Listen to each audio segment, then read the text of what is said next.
The top free agents in the NFL still available.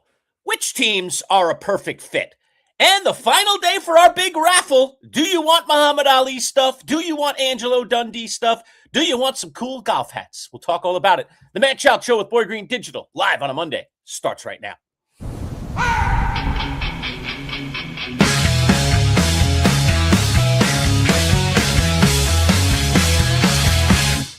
Let's go! It's time for the talk to you. Cause Manchild is born, it's all we're gonna do. If Boy Green is always on the scene, it was gonna always bring to life streaming. So get ready, Get ready, cause here they come. All right, welcome aboard, everybody. Happy Monday. Manchild Show with Boy Green Digital at MC Show Digital, coming off U.S. Open weekend. Surprise winner there. He did win his second U.S. Open. So that's kind of cool. Wyndham Clark. And it did get dicey down the stretch. It looked like it's going to be a boring Sunday, and the guy was just going to pull away, and he didn't. He came back to the field, and other guys started getting in it, and Sam Burns almost snuck out a win. That was a lot of fun to watch, and looked like a beautiful, beautiful weekend down in Southampton on Long Island at Shinnecock, which certainly had some teeth, man. Ooh, some of these golf courses have a lot of teeth, and Shinnecock certainly is one of them. There's a history there with the U.S. Open. But we're not here today to talk about golf. We're here to talk about football, because we are a football show. Manchild Show with Boy Green Digital, all things New York football. Today, we're going to stretch our boundaries a little bit more. And by the way, you see the link right there. Don't forget to subscribe to our channel if you're not already, as we're marching towards 1,000 subscribers. We're trying to get there before our year anniversary, and we're running out of time. We need your help. So please click subscribe if you're not already a subscriber. Also, click the like button if you're already a subscriber. And memberships, of course, available to you where you can help support the channel. All right. And we'll talk about supporting the channel in other ways today as we finish off our monthly raffle today. There'll be one last chance for you during today's show to get in your raffle tickets, and then we will draw the winner before we sign off today. So, and somebody is leading the pack by a lot. That's all I could say. So you got a day maybe to catch up, or is he just going to add even more, pile on, so to speak? All right. And that is T-Town Jet, who's having himself a heck of a month in the raffle. So get in early and often if you want to have a chance, or increase your chances, dare I say, to win all of the prizes in this month's raffle, and I'll go over them in just a little bit. But we're going to talk football today, and we're going to talk about free agents still left. You know, you'd think around this time of year, Boy Green, that we'd be talking about scraps. But I don't know, man. There's some pretty tasty scraps out there. You know, like I'm seeing like a little piece of steak here, some, prime rib over there. I'm seeing some interesting scraps still on the scrap heap, so to speak, of some players that maybe you think, oh, they too old, oh, they've had a rough year or two. Oh, they're coming off an injury. Do I trust him kind of guys? But guys that in full flower have proven in the NFL that they can play at a high level. So we're going to look at who we believe are kind of the top free agents out there. And Boy Green and I, Derek, going to say, compare and contrast our notes a little bit and see if we agree or disagree on what is the perfect fit for each of these players. And I will try, Boy Green. I'll try my hardest. I can't make any promises, but I will try, dare I say, to keep my biases, like I hate the Cowboys, as you know, can't stand it. Oh, right. Yes. I'll try to keep my biases out and just look at the rosters of the NFL teams and where's this player look like they'd be a good fit. But, listen, I can't, it's hard to just completely extinguish your biases. Sure. There are already players on the list. I'm like, Giants. So sorry. And I imagine you might even have a few on the list for the Jets, but we'll see how that all plays out. So we will do that. We are presented today by our friends at Northeast Roofing Professionals. You see them right there, NERPCNY.com. Great roofers here in Central New York, especially if you live in the DeWitt and Fayetteville areas. So go see our friends at NERPCNY today. That is Northeast Roofing Professionals. They are professionals. Today's video brought to you by our friends at Bayberry Automotive. Integrity in everything. Bayberry Automotive, 2 locations on Morgan Road in Liverpool and over on Route 57 in Liverpool, right across from the Bayberry Plaza, where integrity in everything is their motto, and it is their creed, and it is the way they treat their customers. They are fantastic. Boy Green and I both bring our cars there to Bayberry, and they are fantastic. I actually have to go get my oil change because Saturday, on July over. 11th, I'm heading up to Atlantic City Oh with yeah, you got the big Jasmine trip. and Lou B. Yes, It's a yes. big trip, so I got to make sure the car is well oiled and all that Yes, jazz. okay, So all right. I will be booking that ASAP because I'm running out of time. I got to book I that see. before I go. A So well-oiled you'll be machine, getting a always call. good. Mhm. Quite. Okay, good for you. Yeah, always good to get your oil changed regularly anyway. Just keeps, the lengthy, keeps the engine, fresh in your car, so on and so forth. So, got a good car. You want to keep it running good. You don't want to have to, constantly be turning over cars. And I am peeking around right now, Boy Green, looking at perhaps swapping out, swapping in. Might happen. Ooh. I don't know. Yeah, because you're a lease guy. You're a lease guy. Yeah, although I'm off the lease right now. I bought my car off the back end of the lease. Oh, right. That's So right. I I own forgot. it right now. I still have a little bit of a loan on it, but I own it. I own most of it. I own some of it. The bank owns the rest. Yeah. But I'm thinking of trade in, trade up, get back into something new or relatively new. So Okay. my car's a 2020. So my car is only 6 years old, but That's newer than mine. It Mine's a runs 2018. great. Yeah. It runs fantastic. But I do drive a lot, so I like having cars with low-ish miles, and I am in triple digits now. So I'm now into the triple digits. I am and in triple digits beyond. too. So, Yeah. but hey, that's what you do. We drive a lot. Both of us drive a lot.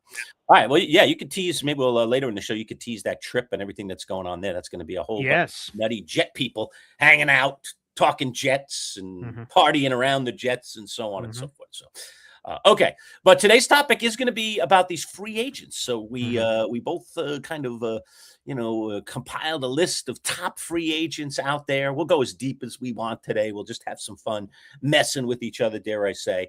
But we're going to name some free agents that are still on the scrap heap, and then who we think is the perfect fit for that free agent. Okay. I don't know, Boy Green. I'm trying not to get too hung up on that team doesn't have that much money. Or, I'm not paying attention to that at all. Right. Okay, good. Because I think that, those are the team's problems. We don't have those problems on this show. We can just say, I'll take this guy, and I'll take this one, and I'll take this one. It's like Jerry Seinfeld. You know how to take the reservations, but you don't know how to hold the reservations. That's right. We don't care about holding reservations today. We're only taking them. Okay. Right. All right. So let's talk about some of these players that are still out there. And what blows my mind a little bit, Boy Green, is there really are some quality players, as I said, on this list still. Like you'd think this time of year, everybody be kind of taken up, and it'd just be a lot of fleas, dare I say, on this list. But there are some guys that, okay, there's a quirk here, a quirk there. But if you look at their football resume, you say, well, that's a pretty darn good player. I wouldn't mind that guy on my roster. So, and I'm sure there are some teams out there thinking exactly those ways.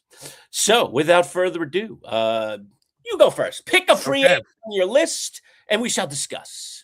Yeah, I will say just off the top to what you just said, I don't know. Maybe it's personal of the moment, and we're just in the moment, and we're saying this, but it feels like these are bigger names that I remember ever being available in the month of June, ever. It just feels like, for whatever reason, we'll get into each one as we go up here, and I'll put up each player that we're discussing. I'll throw up on the screen here. And the first one to me is Stefon Diggs. And I'll tell you here, when I first thought of the name Stefon Diggs, one team came to mind. I'm not going with this team, but the team that came to mind was a reunion, Buffalo Bills. Bring him back. We talked about after he left, have they been able to have a wide receiver one? Is DJ Moore that guy? Who else is in there? So my first thought was Stefon Diggs to the Buffalo Bills, a reunion. However, I said, you know what? Let me not just take the first bait that's right there on the trap. Let me gander around the league. And then a team became painfully obvious, a choice to me. And it wasn't the Buffalo Bills.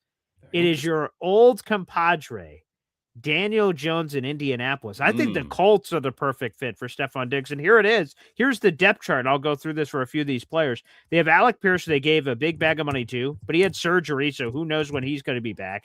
Here's the rest of the room. Josh Downs, Ashton Doolin, Nick Westbrook-Akine, Deion Burks, Anthony Gold, Eli Pankel, Coleman Owen, E.J. Horton Jr., Laquan Treadwell, a former first-round bust. So, they got nothing. And when they have something, it's Alec Pierce. But they paid him a lot of money. They had no choice. I think Stephon Diggs to the Colts. I think that makes a ton of sense. Surround Daniel Jones with as much as possible. I think Stephon Diggs actually had a very nice season last year for New England. I know they had the drama during the offseason last year on a boat with him and Cardi B, but putting that aside, he produced on the field. I think Stephon Diggs, the Indianapolis Colts, when my first initial thought was Bills, and then I looked around the league, I said, whoa, Colts, huge need at wide receiver. I like that. I went a different direction with the Colts. So I found another receiver on my list we'll get to later that I thought would be a really good fit with the Colts. And thus, I didn't put Diggs with the Colts. Okay. Therefore, unfortunately, I did go for the low-hanging fruit. I don't know. I understand that it didn't end pretty in Buffalo you get with traded, Stephon Diggs. Yeah. But I think Stephon Diggs, if he can just, get that massive ego that's on top of his head off out of the way, and he sits down with his agent, if I'm Stephon Diggs and I want to keep playing at a high level in the NFL, I want to play with a good quarterback.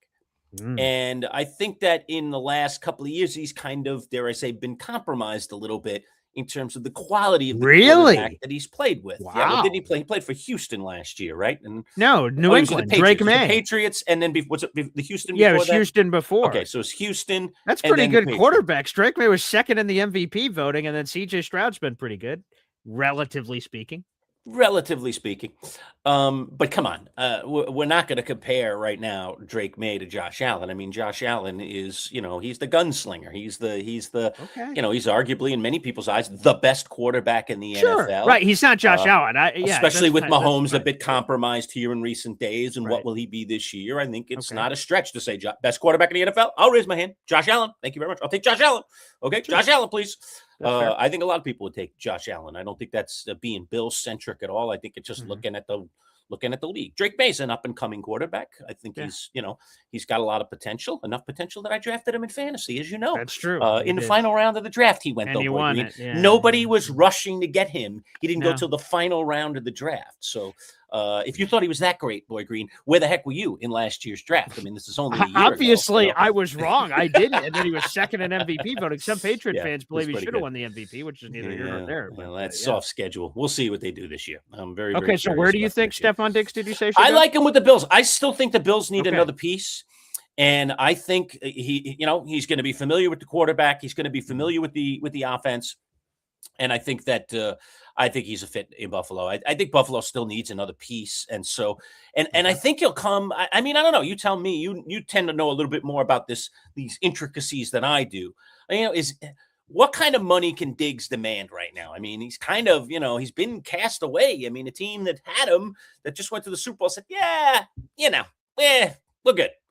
So how much can he demand?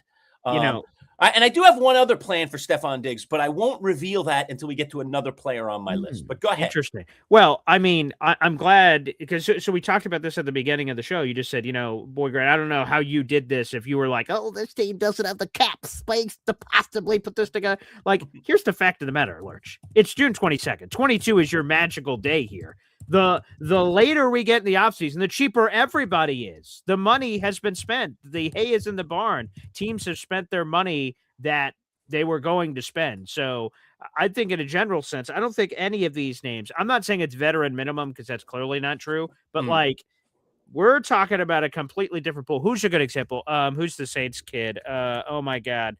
Not Chase Young. It starts with a C. What the hell is his name? He's been there forever. Pass rusher, Saints. He just re-signed this week. Oh my gosh. I'm not good with Saints players, so Cam Jordan. Cam Jordan. Okay. Yeah, he's been there forever. He's playing one more year before he retires. I don't think he's a Hall of Famer, but he was an awesome player for the Saints for a long time. Really good player. I'm sure he'll be in the Ring of Honor one day. Great player. Cam Jordan. Thank you, Jared327. Cam Jordan. So he just signed, right? In June. He signed like a 1-year deal and still got $7 million guaranteed. That's really good money for June. So to me, I guess it depends on the team and also Stephon, right? If he thinks he has a chance at a championship, I'm sure he'll take even less than normal. So Bills would certainly fit that list. Chiefs, if they were on a list, or whatever is on your list. So yeah, I don't think the money is, quite frankly, much of a factor for any of these guys. That's also why I didn't consider it. This would be one thing if it was free agency in March and we're doing this list of like picking people to locations. I don't think money is the overlying factor here in June. So no, that makes a lot of sense. And I will also say this, not that it was meant as an insulting thing. The low hanging fruit was Stephon Diggs to Buffalo, but just because it's low hanging fruit doesn't make it wrong. I think it actually makes a lot of sense. That was my first I thought. do too. So I don't hate you at all for putting that on there.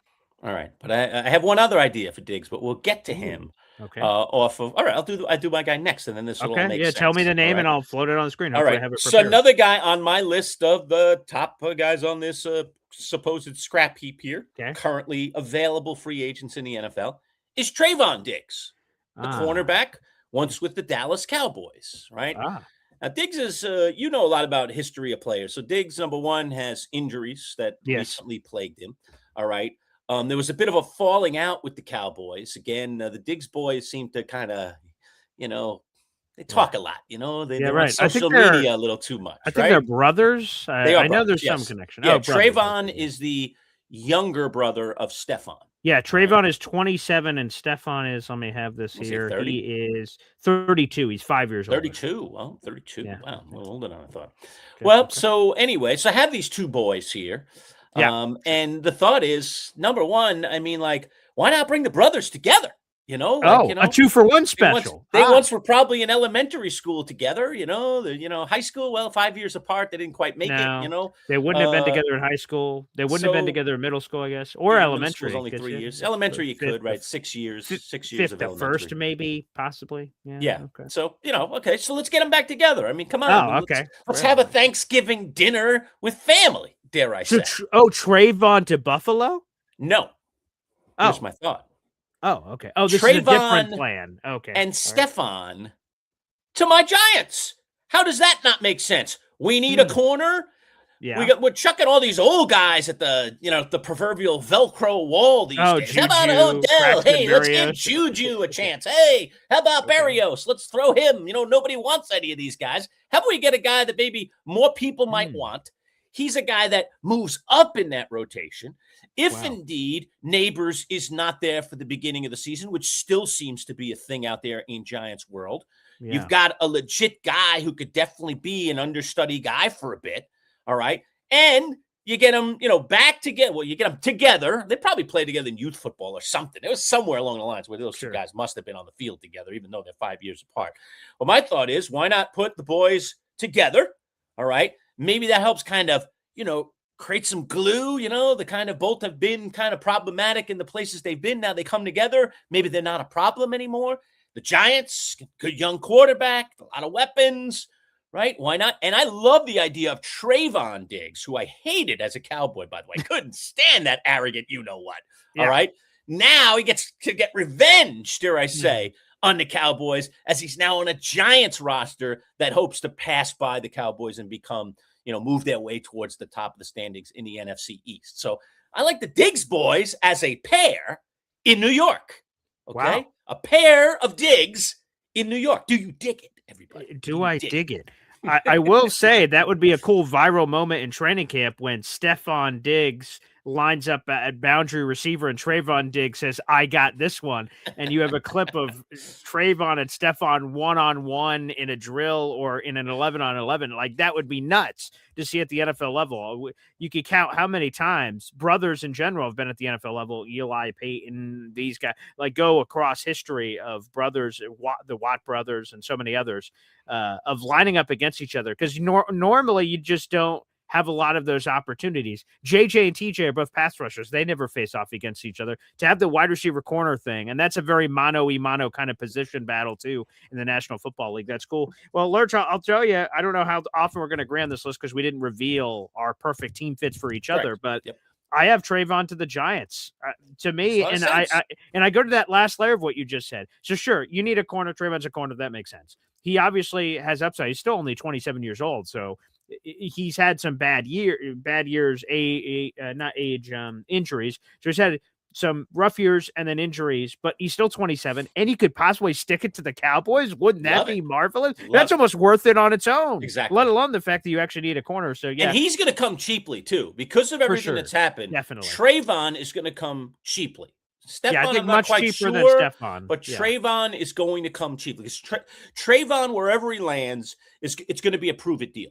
I So agree. number one, it's not going to have to be long-term commitment, and number two, I think it's going to be fairly cheap. And then this guy hopes to, in good health now, show the world that he's still he's only Next year, 27, and right, then next next year's year a he free goes for the agent, payoff. right. So now the Giants would have to decide, are we going to keep him? Was he enough of a difference maker? Or are we Mhm. just going to let him walk? And we got a year of, pretty cheap, good labor out of this guy, Mhm. and we're moving on to younger people. So, Right. but I think either way, it's a win-win for Diggs. It's a win-win for the Giants on the Trayvon Diggs things. But I just kind of like the idea of the brothers coming together. I love that. Kinda Okay, cool. well, speaking of all that, let me throw a name out on the list. Pass rusher Joey Bosa. Mhm. And to me, I'm taking the low-hanging fruit. I am putting him with his brother, Nick Bosa, with the San Francisco 49ers. This has been heavily rumored for months. Like, look, there's a golden opportunity. 49ers could always use more pass rushers. They were last in the league in sacks last season with only 20 sacks. Part of that, unfortunately, was Joey's brother, Nick. Joey Bosa's brother, Nick Bosa, got hurt last year. But putting these guys together, the Bosa boys, united, they're talented pass rushers when they're both healthy. That doesn't always happen. I'm sure it'd come cheap. The 49ers thing makes a lot of sense. So, like I said, I'll take the low-hanging fruit. Bosa boys, Bosa brothers reunited, San Francisco. Give me that. Brothers on the same team. Now that again, just like Stephon Diggs, is the low-hanging fruit. I agree. And I did Yes. give that serious consideration. However, in this case, I did not go for the low-hanging fruit. Although I okay. do love you can tell I love the whole brotherly love You thing. do. You're a fan. Even You're though a I'm not from touchy-feely guy. Philadelphia, I love Right. brotherly love. Sure. Of course. Yeah, I gave that some thought, and there have been a ton of rumors. And to be honest with you, the 49ers would make a lot of sense potentially for Joey Bosa. But another team that would make a lot of sense to me, all right? Because I just think like they better figure out some other pieces here. Like if they really want to be back this year, if they really think that they're going to be in the mix like they have been forever and ever and ever, it feels. Kansas City Chiefs, man. I think the Chiefs need a little more pop. Can't just be Chris Jones hanging out there. So if Jones is getting doubled and tripled, Bosa could, dare I say, be a bit of a game wrecker from the other side. Because to me, Joey Bosa at least, his brother Nick, I think a little more accomplished player. But Joey Bosa to me is a guy that could be effective on a team that has other effective pass rushers. And therefore, he gets the one-on-one matchups and he can win those matchups. To me, I haven't seen, at least in the last couple of seasons, including what we saw last year with Buffalo, a game wrecker in Joey Bosa. I think Joey Bosa he's good. He's above average, dare I say, okay? But I'm not ready to put him in elite status or even, well above average status. I think he's an above average pass rusher who, given put on a defense where there are other elite pass rushers that he could now move from above average to, above average or whatever the heck the next level is, and become more of a troublemaker, more of a game wrecker. So I think if you put him on a team like the Chiefs, who I think need a lot of help, I don't know why the Chiefs, it feels to me like the Chiefs are running it back. Plus they let go of Trent McDuffie, I'm like scratching my head, like, well, Kenneth Walker obviously was a huge addition. Yeah, okay. But I mean, adding a running back, that's going to be the difference. They had a good running back for a bunch of years with Pacheco before he got hurt and then just kind of went belly up, and now they let him go. And now he's in Detroit Detroit. With Walker. Yeah. I mean, I don't know. That wasn't a big enough move for me for the Chiefs. And I think the Chiefs' bigger problem in recent years has been their defense. I mean, that defense, other than Chris Jones and a couple other guys, has been kind of porous. So I think they didn't add enough there. Frankly, my way too early prediction on the Chiefs is even with Patrick Mahomes back, and I know he makes all the difference. Oh my in the goodness! world, I think I know what you're going to say. Go ahead. I don't think they're a playoff team. I don't think they're making the playoffs. So way too early prediction from the Manchild. I don't see the Chiefs just because they have potentially a healthy Patrick Mahomes being a playoff team. All due respect to Andy Reid, all due respect to that organization who has had an incredible run. It's kind of coming to an end, and I don't see them adapting to their current circumstances. I think you're supposed to say the with all due respect thing at the beginning before you insult them, not after. I don't know if that fits the same slipper, but well, maybe there is no old. I mean, I don't need to qualify it. Maybe I just need to go on the record and say I don't believe in the Chiefs this year. There you go. Wow. Okay. Well, here two things here. First off, a quick game of trivia. When's the last time do you believe that Joey Bosa had a double-digit sack season? If you had to guess, when's the last time do you think that happened for Joey Bosa? I'm going to think it was with the Chargers. Okay. Okay, and I'm going to say 5 years ago. It is 5 years ago. He Money. was only on the Bills for 1 year, and he got it in 2021, 10.5 sacks. But he's not as accomplished, to your point, he's not as accomplished as Nick. Like, Nick had 3 straight double-digit sack seasons, and he's led Nick's the a league great in player. sacks. Like, Yeah, he's had he's a good player. 17, 18 sacks. Now, Joey Bosa's had 3 double-digit sack seasons, but they're all separated. Like, he's had 12.5, 5.5, 11.5, 7.5, 10.5, and then the last 4 years in a row, it's all been less than 7 sacks each of the last 4 And years. he with the Chargers? Was that with the Chargers in 2021? Yes, he was with the Chargers every year outside of last year. He was Okay, all right. He just came over. Okay, yeah, sure. he just came over. Okay, But here's the thing. so there you go. Is this sacrilege? Joey Bosa was a Charger going to a Chief. Oh boy, that could anger some AFC West fans out there. Huh? Who cares? I mean, football is a game of anger, isn't it? So I guess that's true. you got to tick people off in football. You need players to have reasons to be motivated. That's why I say, Trayvon to the Giants. Like, okay, there's a lot of thought there. Like, this guy hasn't been so healthy, and even when he was kind of at the end, he wasn't looking that good. And then I go, wait a minute, he's 27. And now he's got to be just super pissed at the Cowboys.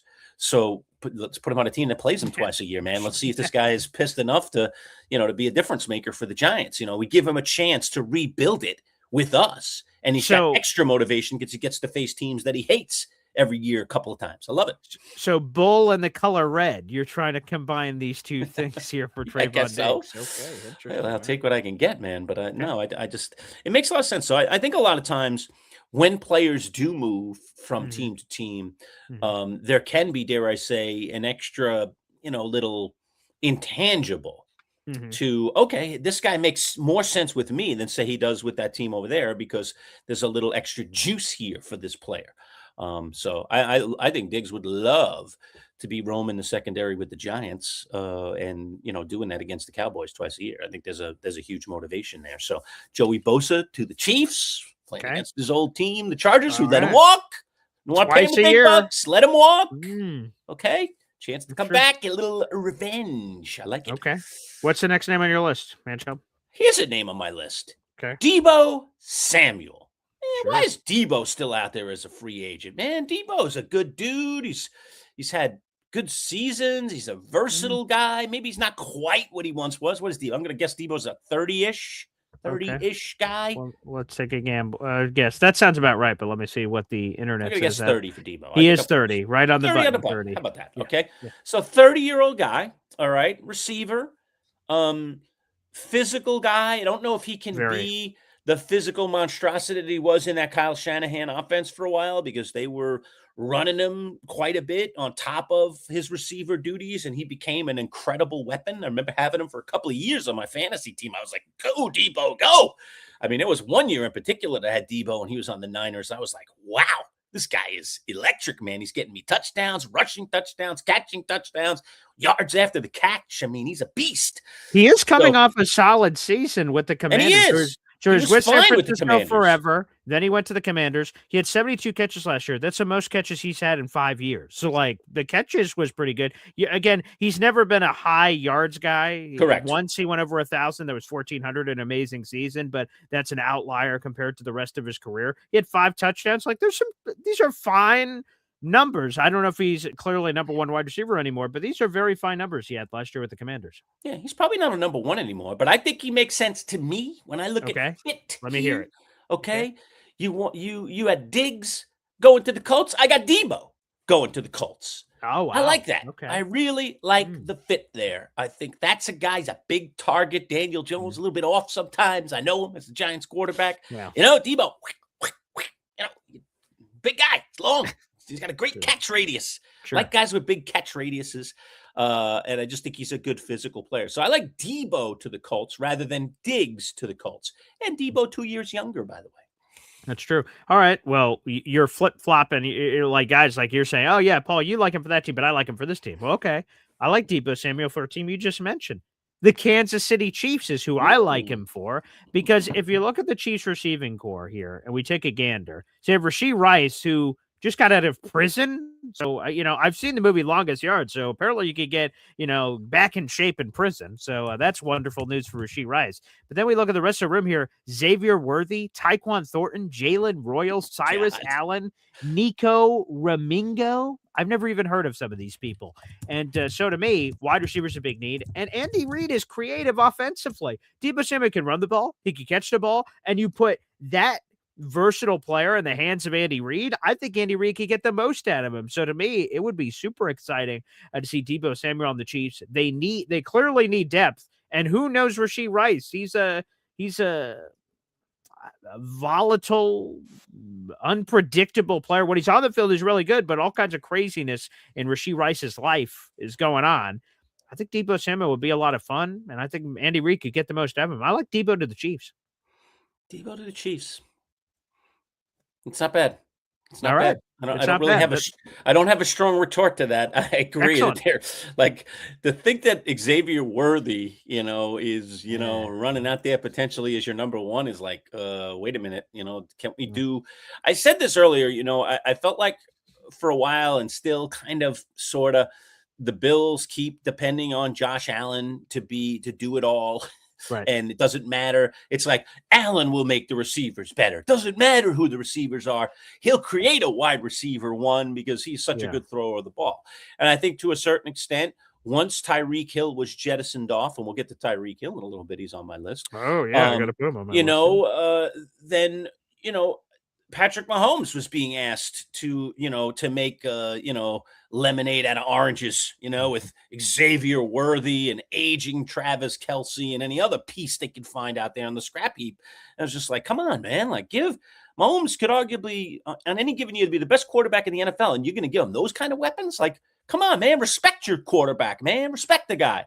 So I just feel like teams do this. This has become a strategy. If they pay the quarterback, then the thought is, then we can't really pay to have a true wide receiver one, but we'll depend on the quarterback to get wide receiver one numbers out of wide receiver twos and threes, and hope for the best. And it's just that's not a way to win a Super Bowl. You got to go all in. Go like the Rams, man. The Rams are all in, man. And we're all going to pick the Rams to win the Super Bowl this year because barring injury, they've just put together a tremendous roster. They like just pushing all the chips in, man. Like I love that kind of mentality. And so I feel like some of these other teams just sit in waiting. And I think the Bills have been doing that too long. And now the Chiefs are starting to do it with Patrick Mahomes. And I don't think it's a good idea. So adding a weapon for Patrick Mahomes, I'm down with that, Boy Green. I'm totally down with that. Okay. So that brings us to the guy that I was just talking about. Let's talk about Tyreek Hill and where Tyreek Hill might fit. Any ideas? I would assume the Chiefs because you're a family reunion guy. Why not bring him back, right? I mean, he lived and breathed there. Mahomes brought him to Super life. Bowls, right? All right. Yeah. Everybody's kind of down on him. I don't think he's going to be expensive because of everything that's gone on. And his injury. We don't know when he's going to be ready. They got to deal with the riffraff of Rashee Rice. So why not throw Tyreek Hill in the blender? God. You could become, dare I say, like the Bengals. Remember when the Bengals, what were they calling them when what's his name was the coach who was there? Marvin Lewis. Marvin Lewis is bringing them in. They had a nickname for those teams, and it was like the parolees or something because they had because you had Pac-Man Jones, you had Tank Johnson, like they didn't you had a lot of Vontez Burfict. Anybody in trouble with the law, come on down. We want you. We love you, man. Don't worry about it, man. We're rehab, right? It was like Rehab U. All right, so but couldn't a return to the Chiefs help kind of stabilize Tyreek Hill a bit, kind of bring him back to center in a lot of ways. I think that guy needs like a little therapy, and it's nothing like a little Andy Reid, Patrick Mahomes therapy session, dare I say, for Tyreek Hill. So I think Tyreek Hill back to the Chiefs would make a lot of sense. Boy, he has not been talked about a lot, but part of that is what you're talking about, the injury. Yeah. I'm looking online because I wanted to see like what were some of those nicknames for the because the Cincinnati Bengals earned several disparaging nicknames for acquiring or rostering players that frequently had off the field issues, particularly during the mid 2000s when a string of high profile arrests plagued the team. So Bungles, but that's been around forever. I don't think that's a that recent. It's not the Bungles. Yeah, I think that's just that's what the internet said. I don't think that one counts. I see the Mean Machine. I see Bengals the longest yard, which isn't a very creative nickname. That was just what I was it's talking about terrible. with other ones. So yeah, I'll have to see. I thought they had better nicknames, so I'm gonna have to keep looking Yeah, there around was a and good one see. out there that someone had put out there that I thought was really, really clever. That really rang true, and it's just like Marvin Lewis's band of troublemakers Yeah, whoever essentially. they were. But yeah, Yeah, I mean, Tyreek Hill to the Chiefs makes a ton of sense. Tyreek has dropped a few Chief hints.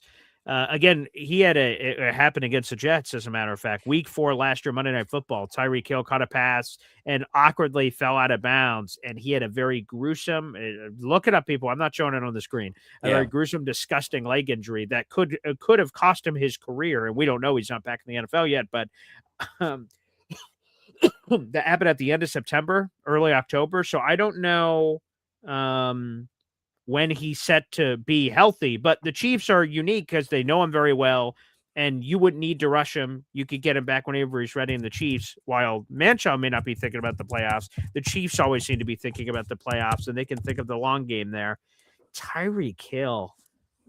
It has to be a contender. I just don't see him playing for any Jabroke team because if so, like Fernando Mendoza desperately needs wide receiver help in Vegas, but I just don't know how Tyreek Hill and Fernando Mendoza would go together. I think Tyreek Hill and Vegas would go together very well. You know what? Screw it. Sure. I'll throw Tyreek Hill in Las Vegas with the Raiders. He can bet away, do everything that he wants to do. I'll put Tyreek Hill with Vegas. Tyreek did one of those injury recovery videos out.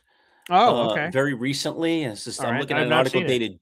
dated today. It's dated June 22nd. Oh, that's How about pretty that? fresh. All right. There you go. Yeah, he's definitely viewing a comeback. I'm trying to see Okay. what the article says here. Timeline or something. He had surgery for a torn ACL. Yep. The surgery was successful, with all indications he'd be able to return for the 2026 season. That's what the early prognosis says. Mm-hmm. Quote from him here: "I'll see you all on the other side of the battle," he says, lying in a hospital bed with a large black cast wrapped around his injured leg. Guess that was a while back. And then he put out a 1-minute video called Cheetah Reborn Intro. Okay, so look that up That's on his YouTube. nickname, Cheetah Cheetah. Reborn Intro. Okay, It features all right. additional scenes of the 8-time Pro Bowler and 2023 receiving yards leader working out and meeting with doctors. All right. So there you go. So Tyreek Hill on the mend. He's on the mend. And he's thinking Chiefs. He's thinking Andy Reid, bring me back, my friend, and I'll show you that the cheetah has returned to form. That's what I'm feeling here.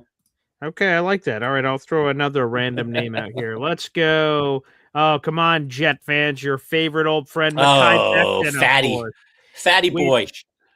What an unbelievable career arc this guy has had. Unbelievable. So he's a top 15 pick. You get very nice money for being a top 15 pick. It really flops with the Jets horrific. Outside of the rookie year, everyone went, "Whoa, this guy is superstar size!" Like, he's pancaking people. Man, we don't see offensive lineman highlights, and look at him just trucking all these defensive linemen. Like, this is amazing. And then he couldn't stay healthy. And then the Jets move on. And then he goes to the Eagles and he wins a Super Bowl, year number 1 with the Eagles. Jeff Stoutland, a very popular and great world famous offensive line coach that is now reassigned to the Eagles facilities. I don't know what the hell they're doing there. That seems like a silly decision, but whatever. So Mekhi Becton goes to Eagles, wins the Super Bowl immediately. He only signed a 1-year deal, so he's a free agent. Signs a huge money deal with the Chargers, so he gets a bag of money. They don't like what they see after a year, and I heard a lot of problems with him and coaching staff, so that didn't go well. And he's a free agent. So he's won a Super Bowl. He's gotten a bag of money, and I've been thinking, like, where's a good place? And I think it's the Buffalo Bills. We keep talking about guys being motivated to shove it to the other teams. And for the Bills, we know that they lost David Edwards this offseason, lurched to the Saints on a big money deal. They have a few offensive line tinkerings that have to happen. Mekhi Becton, it has been proven when he's properly motivated, win Super Bowl, deliver, but when he's not properly motivated, things can go awry. I think Mekhi Becton to Buffalo, he gets to give it to the Jets twice a year, in his opinion, of what he hopes happens. And again, at this point of the offseason, he's going to come relatively cheap.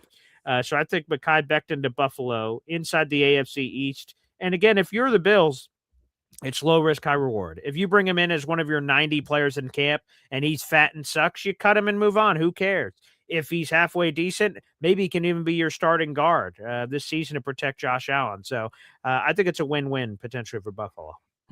By the way, Jeff Stoutland, I think I mentioned this one other time on the Hmm. show, but as soon as you said that name, I was like, I know Jeff Stoutland, aside Yeah, from his for NFL connections. Syracuse, right? 3 years he was an Ooh, that's assistant longer than I coach at thought. Syracuse. All right. I think it's Wow. 97, 98, and 99. He was on Paul Pasqualoni's staff. Paul Pasqualoni, amazing Syracuse coach, has bred a ton Coaching tree, right? of coaching. Like his coaching tree is deep, deep. NFL guys, And super successful Matt college Patricia, excuse me. guys, Yep, right, yep. amazing guys that have come through his staff. And one of them is Jeff Stoutland, who, when he was with Syracuse, started actually. I remember him because I remember interviewing him as the tight ends coach. He was the Oh, tight wow. ends guy. Okay. And you might remember a tight end by the name of Roland Williams. But there Yes, were of course. bookend tight ends for Syracuse. Roland Williams was on one side of the offensive line, and Kasim Sensano was on the other side. They Yeah, were the two bookend guys yes. during the Donovan McNabb, or a piece I of the forgot Donovan about that. McNabb That's era, right, the yeah. early McNabb era. Mhm. And Roland Williams, Sensano played great for Syracuse, and then he had a cup of coffee in the NFL and Right. goodbye. Roland, I think, won a Super Bowl. Roland Williams is a with Super the Bowl Bucks, winner. I think. He won a Let me go Super check. Bowl. Was it with the who the heck was it I with? thought the it was with Raiders? Tampa Bay, but maybe It's you're either right. Tampa or the Raiders. You look it up, all right? Let's It's see. either Tampa Okay. or the Raiders. Boy, I should know that off the top of my head. I've had it years ago, and it's just gone. I haven't talked to Roland in a while. Roland's one of the nicest guys you'll ever meet, and a great, great interview. He was on the radio show with us several times. Was it the Raiders? Why do I think Yeah, the I Raiders? think it's the greatest show on turf, actually. I believe it's the Rams here. Oh, Yes, Rams. That's what it is. It is the Rams. 100% it's the Rams. Rams. As soon as you said that, Yeah. it's the Rams. Yeah. Yes. Greatest show on He turf, won yeah. with the Rams. Yeah. So Roland Williams and Sasine That's quite a name. Sensano. Yeah. My God. Wow, that is a mouthful. Captain to get out. Insano, yeah. All right.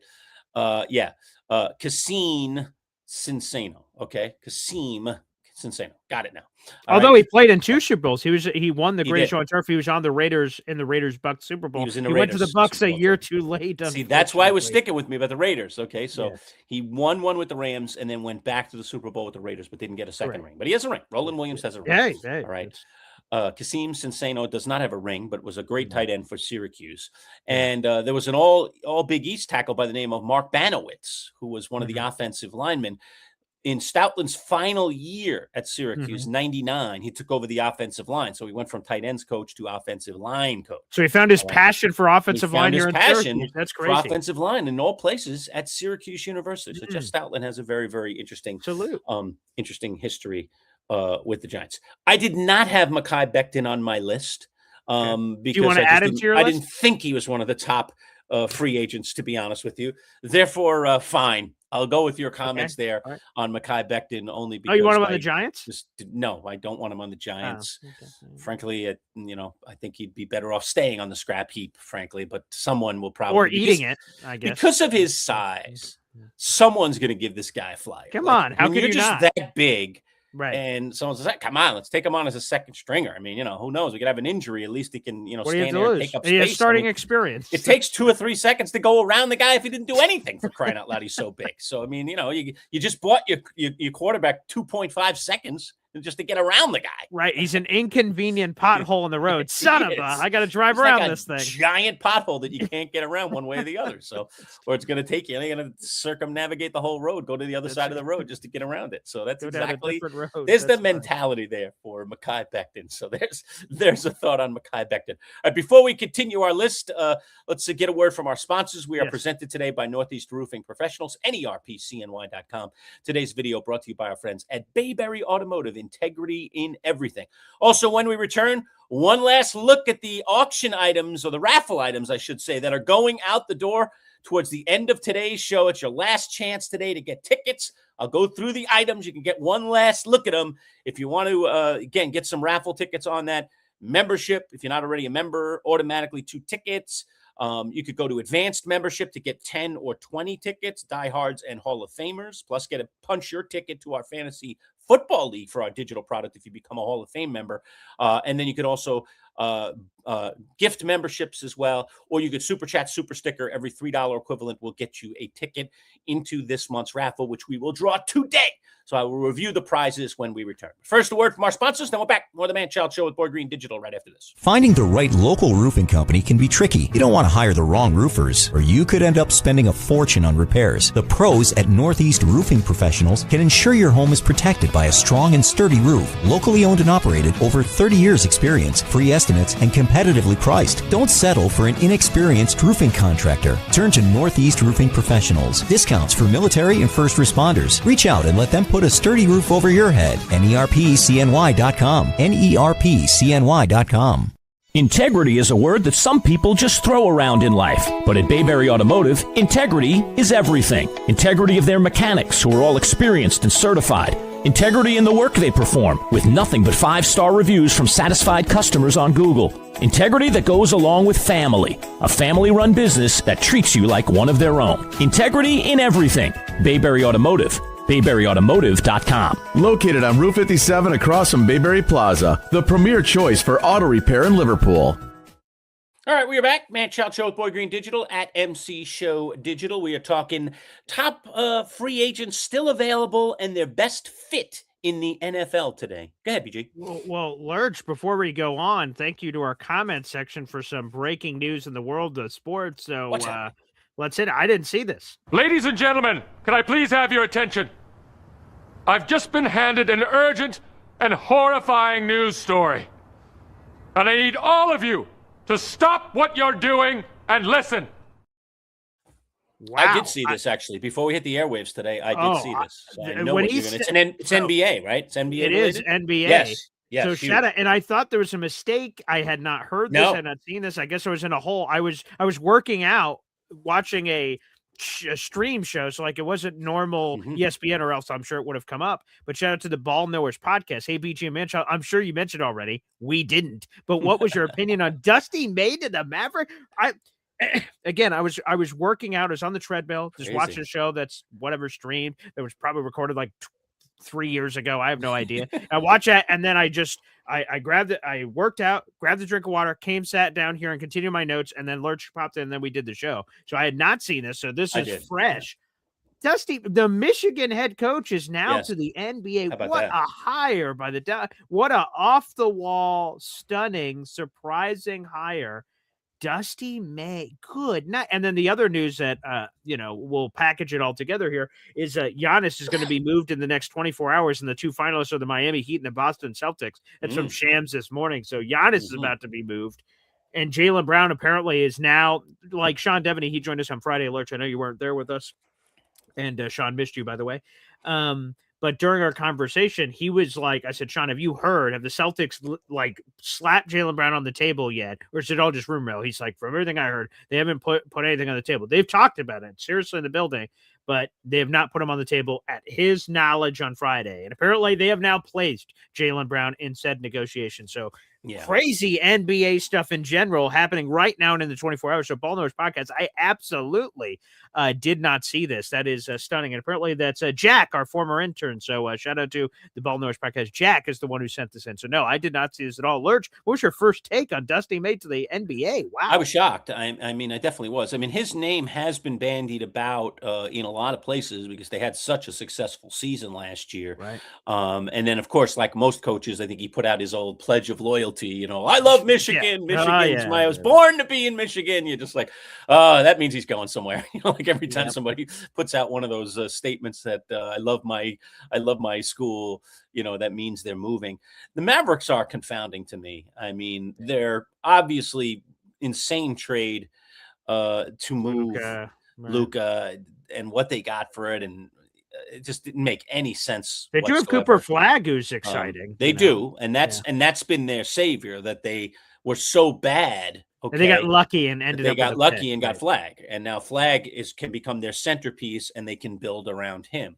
But now they've jettisoned off Jason Kidd, who was a guy that was wanted by other people. Heck, they could have made a trade probably with the Knicks and gotten like last year, right? Because the Knicks apparently their top candidate wasn't Mike Brown or Mike Malone, who I thought they might go after. Michael Malone, won a championship with Denver. Instead, their top choice apparently was Jason Kidd, who had a job, by the way. Yeah. And it sounds like the Knicks might have been willing to, give something up to get Jason Kidd because And they they thought said, maybe no, he'd be pack it. a good fit. And luckily they told him to get lost. And now, Right. less than a year later, Jason Kidd is on the streets. The Knicks could have him for free if they wanted. And meanwhile, this team that is no longer owned primarily by Mark Cuban. Okay. I mean, for years and years and years, this was the Mark Cuban Mavericks, and Cuban was pulling the strings. And now it is a corporate owned. I think Cuban still has a piece, but he doesn't have any say anymore Right. in the basketball decisions, much lately to his dismay, it seems, as they've fallen apart as a franchise without him being involved in decision making. And now they're trying to rebuild it. So this is, look, nothing against Dusty May. We just haven't seen. I mean, I don't know. I could do a study on this or something. Quick, you may have Hmm? seen this with the Dusty May news lurch, but I'll ask you anyway. Do you know the last college coach that went from college to the NBA? Who just made the transition? Who was at college and then got hired to the NBA to be a head coach? Well, Billy Donovan is the first name that pops into my head, but it might be somebody even more recent. So let me just think through that a second. Okay. Somebody more recent, there is? Yes. Okay. It was 7 years ago. 7 years ago. 2019. Yeah. Okay. It's not that, that's a while ago, though. That is. That's a significant quite a chunk while of time. ago. Because at this, I'll get to my point in a minute, but yeah. Who is that? I'll give you one hint. It's from the same school. Really? It's So our guy. Florida? It's a our Florida guy? No, same guy as Dusty May. Oh, it's a Michigan. Oh, it's Fisher. Yes, of course. No. The Lemoyne coach. Oh my God, why is his name? Yeah, it's John Beeline. Beeline. Yes. Yeah, which is crazy. Beeline, who had a cup of coffee, right, with the Cavaliers. I mean, an absolute cup of coffee, and they because he had that one weird speech with his John team, Beeline. and Yes, it got him in trouble. And too bad. He's such a good dude, John. Yeah, he Beeline. is a good dude. But nicest is that nuts? man. So we haven't had a college coach make the jump from college to the NBA in 7 years, and it was John Beeline going from Michigan to the NBA, and now it happened 7 years later from Michigan to the NBA again. Like, how nuts! What a weird statistical fun fact that is. That is just that is bonkers. So I should have known that, John Beeline. Oh my God. Yeah, that's what I thought. The local thing. I was good trying to, dude. but again, I would have forgot. I don't remember. Like I remember. He was John in and out. Beeline. He was in and out. It was like it was a flash. It was like, whoa, where'd he go? He's gone already.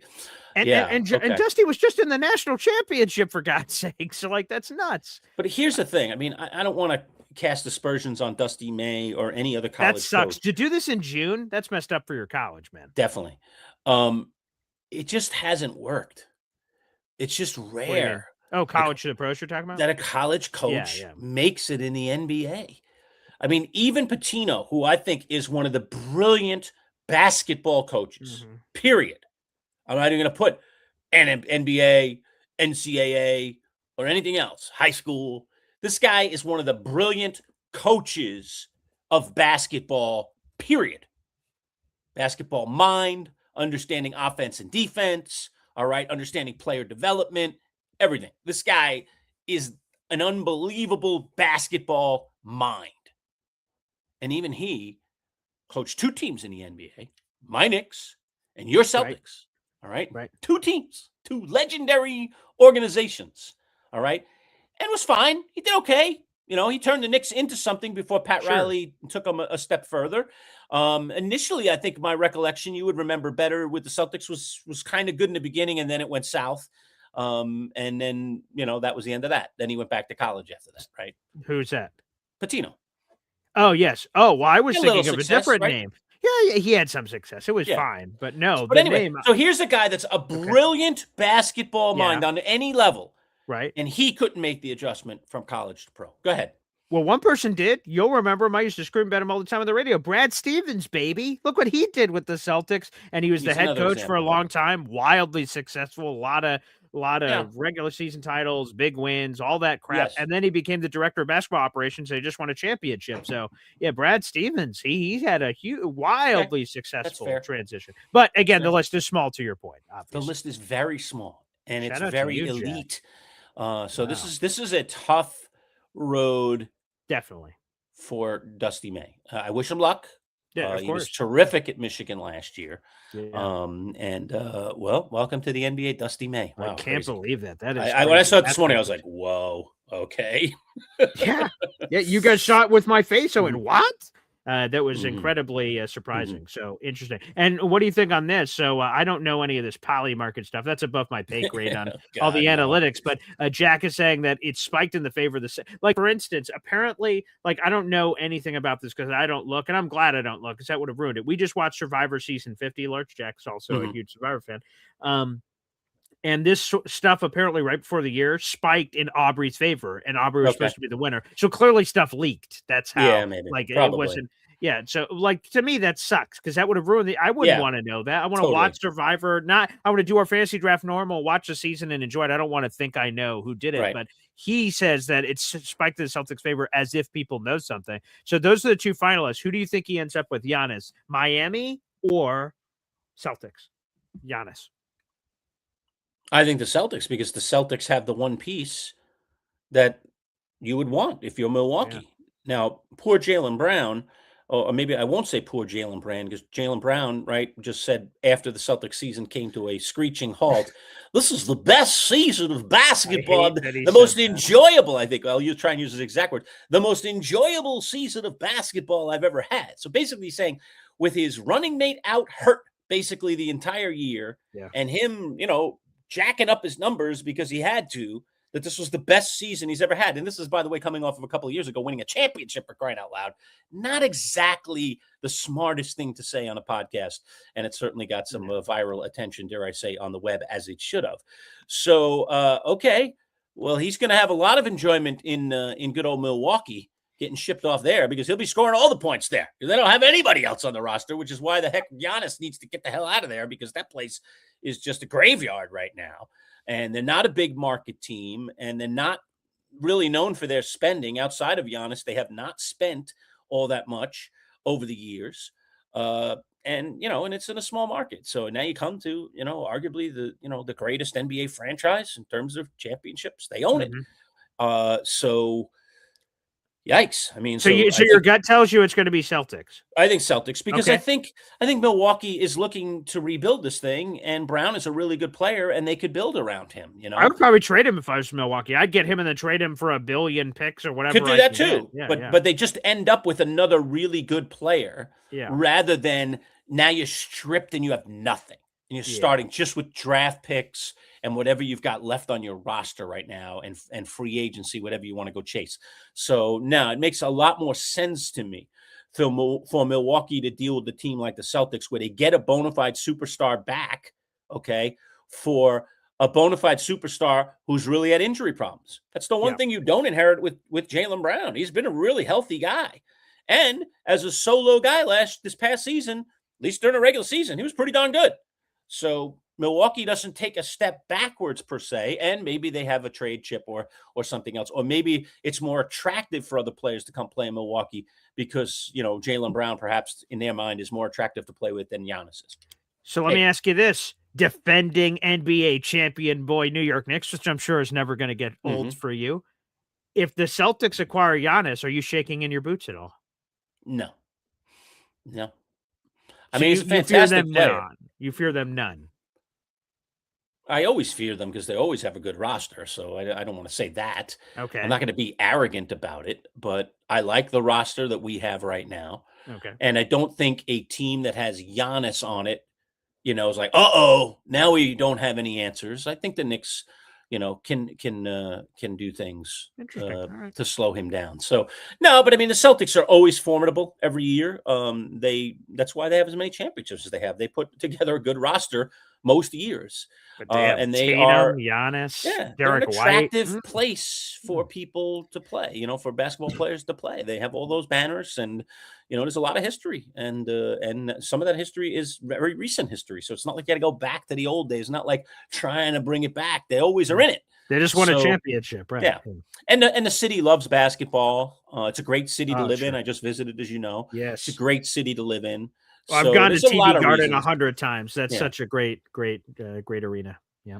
I mean, I guess my thought here is you asked me, do I fear them if they get Yeah. Giannis, Yeah. assuming they ship off Jaylen Brown as a part of the piece. Now, if And they that's had what, if they had a three-headed monster and could keep all yeah, those three of that those will guys, not I happen. don't think Yeah, fiscally that could happen. Sham said this morning yeah. that this would be, and at this current moment in time at the negotiations, which was this morning, there's not a third team. It Yeah. would be Celtics Bucks or Heat Bucks, no third team, Okay. which has been discussed about in the past. So again, it would be Jalen for Giannis or a package of young players and 1 million picks from the Heat. That's what Okay. Milwaukee's debating between, apparently. Gotcha. Okay. So, but I don't know.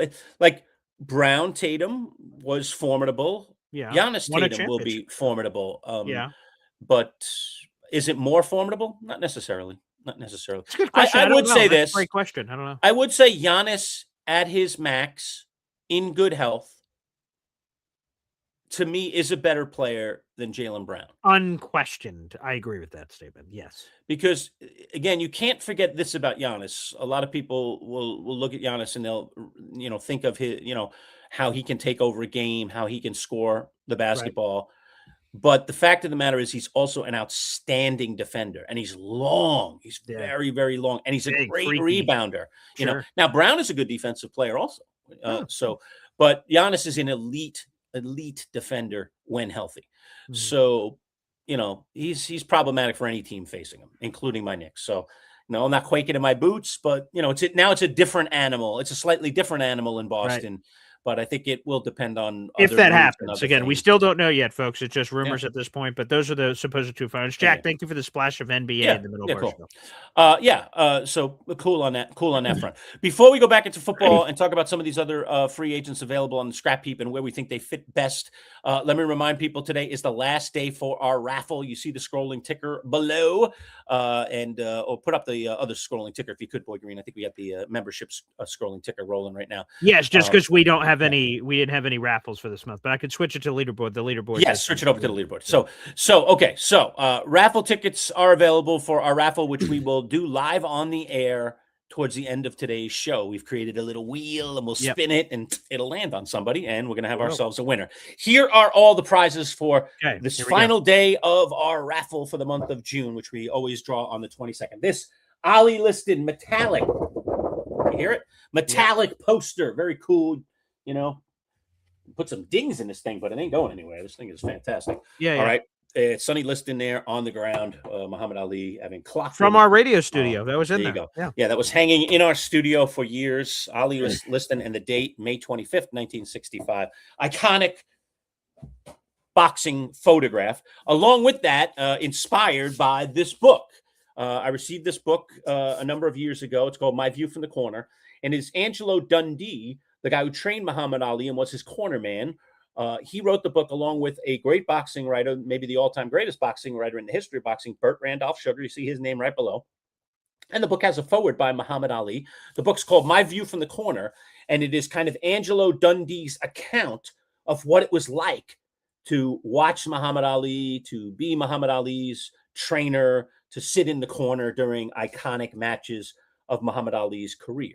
And inside the book, by the way, front cover is an autograph by both Angelo Dundee and Burt Sugar. So the two authors, legendary boxing people, both autographed on the front cover. Obviously, the beautiful, perfect condition. I mean, you keep your books in good condition, right. Lurch. So you'll get that book. Okay, that's coming your way. All right, that goes along with the poster. Then these prizes in honor of the U.S. Open, now decided over this weekend. This beautiful Cleveland golf hat, pristine white, with the black Cleveland logo here. Very, very cool kind of design. Cleveland in the back. It is an adjustable cap, as you can see. The tag's still on it. Brand spanking new. All right. Yep. Along with this brand spanking new Titleist hat. Titleist Pro V FootJoy, the mesh back.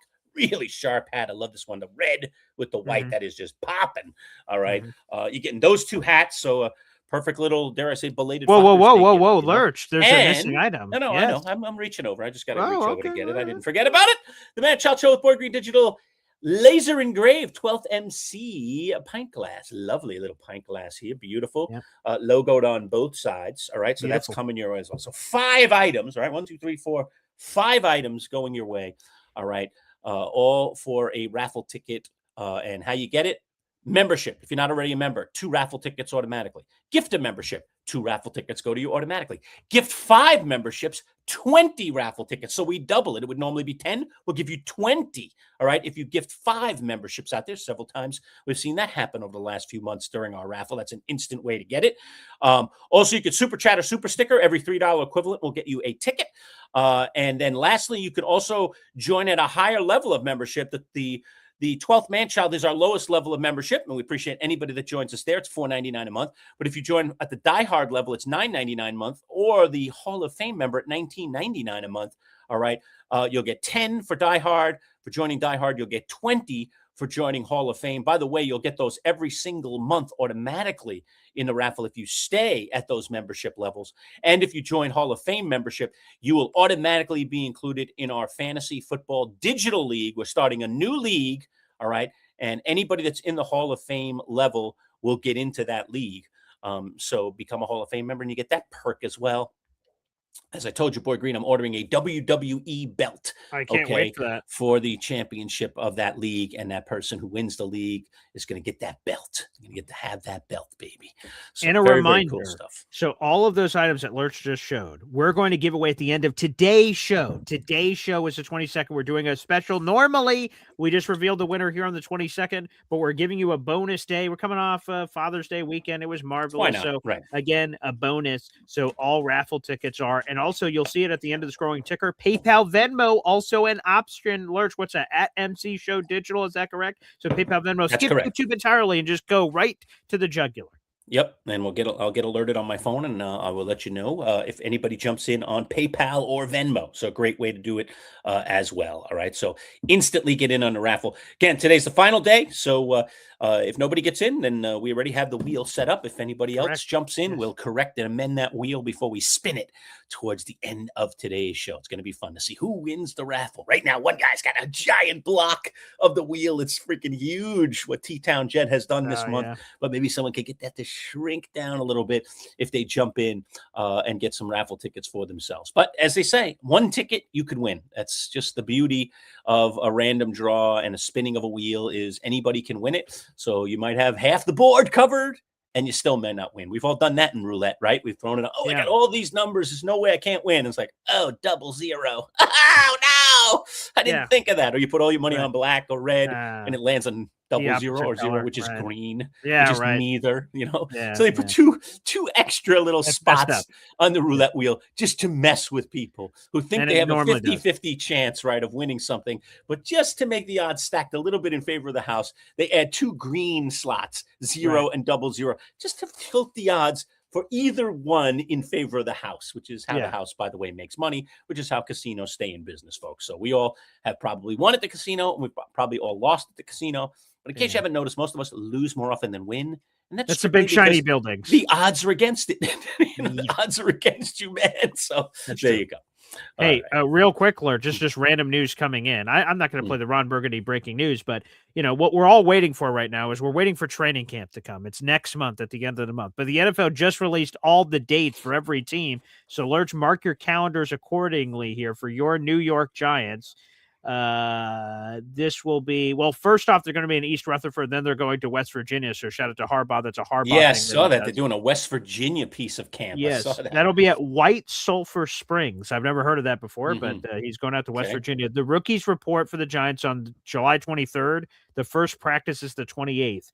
For the Jets, so their rookies are reporting a little bit earlier. The Jets rookies report on the 25th, first practice 28th. So practice on the same day, but your rookies are showing up a little bit earlier. So there you go. The NFL just announced this seconds ago, folks. Wow. So we got dates now. Now you could officially start the dates. And training camp is going to be good. This is going to be a good off season leading into the season. A lot of hopes for the 2 New York teams to get moving in the right direction. Some really exciting young prospects, both picked up in the free agency world, but more specifically in this year's NFL draft, where I think both the Jets and the Giants picked some really good players that we are really excited to see. What are they going to be like as NFL players? They're pretty good on the college level. Are they going to adapt to the NFL? Are they going to be, dare I say, impact players at the NFL level? So this is going to be a fun camp for Jets fans and Giants fans in particular. And the fact of the matter is, look, training camp is like spring training in baseball, man. It's like a rebirth, man. We get to Yeah, right. start at 0-0, imagine what could be, imagine, in my case, Jackson Dart becoming the franchise quarterback that we kind of think he's headed on that path. Imagining that Geno Smith for the Jets is going to return them to stabilized form here at the quarterback position, and with all those weapons, make them a much more formidable team offensively. And then, like I said, you got all these exciting rookies that'll be coming into the league. It's going to be fun. Going to be a lot of fun. We'll have to see if we can get some visits in again, Boy Green, too. See if we want to shuffle those off were to fun. Those are fun. St. John Fisher. That's always fun to head up there. Maybe we can get down and see the Jets and Giants, too. So we'll see if we can get some summer visits in the month of – it's usually August, right? Usually August? Yeah, 100%. It's late July or August, but when things are really going on, it's August, pads and stuff like that, where you could actually take stuff from practices. Now, Lurch, there's a request from the audience. Badshaw says, if we've saved Manchild's life, does that automatically include us in a raffle? Did he save your life at the tailgate last year? Did something where you choking on a bone and he gave you like a Heimlich or something? Because that has to be the only time that you would have run into Badshaw. What is Badshaw referring to here? I don't recall. Wow, there's some story that I'm not recalling of someone saving my life. I don't know what it is, Lurch, but I hope you remember. Apparently saved your life, for goodness sake. Is that worth a raffle? You'd think I'd remember something like that. That traumatic, I hope, unless your life is constantly in danger. It happens so often that you don't remember. I have no idea what this is. Badshaw, please clarify. I apologize if I'm missing the point of this. I'm not sure what would what it be? Choking on a popcorn kernel or something at the game? I don't know what you could have done, but I did not choke on anything. I can assure you that's that. Good. Okay. Well, then what other things would have put your life in danger outside of falling in the wagon of the drinks that were being offered? I don't know, but all right, well, we'll revisit that when Badshaw provides some more information. Lurch, do you have any other names on the list you wanted to go through, or is there something let else? me see if there's any other significant ones here. A couple other guys I had on my list. Okay, here's a couple other names I had on my list. Marshawn Lattimore I have on my list. Yes, the former corner. Okay. Because you know me, I'm in the market for corners right now. Yes, I'm in the market for my team to get some cornerbacks, And no surprise, Marshawn Lattimore, Giants. Why not? If we don't get Trayvon Diggs, we'll take Marshawn Lattimore. There you go. Nice. If we don't get Marshawn Lattimore, maybe we'll take Jimmy Ward. Okay, he's also on my list. It's just a lot of corners. He's a safety.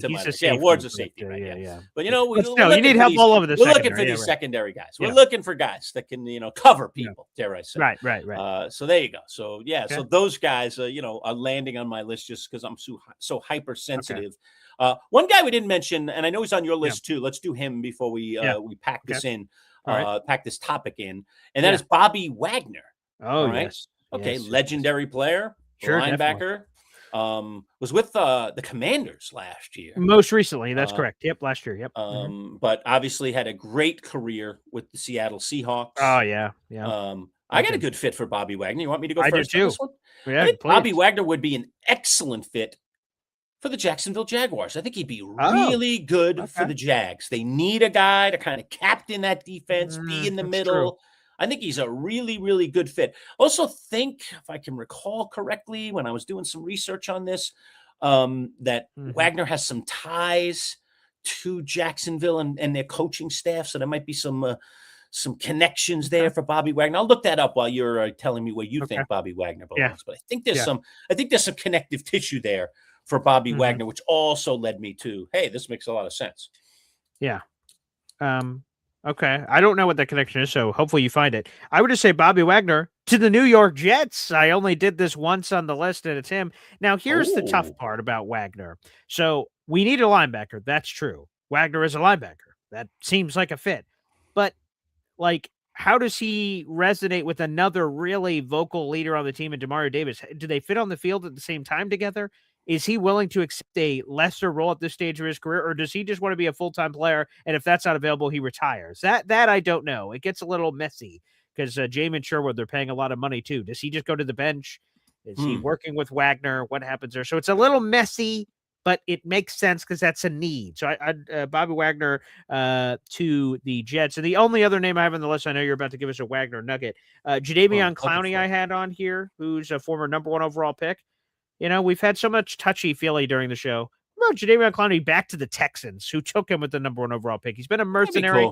That defense is awesome. He wouldn't have to be the guy. They've got Will Anderson. They have Daniil Hunter. They have sick pass rushers, but that defense is epic, and they could try to win a championship, which, of course, they've never done. They've only been around for 24 years or so.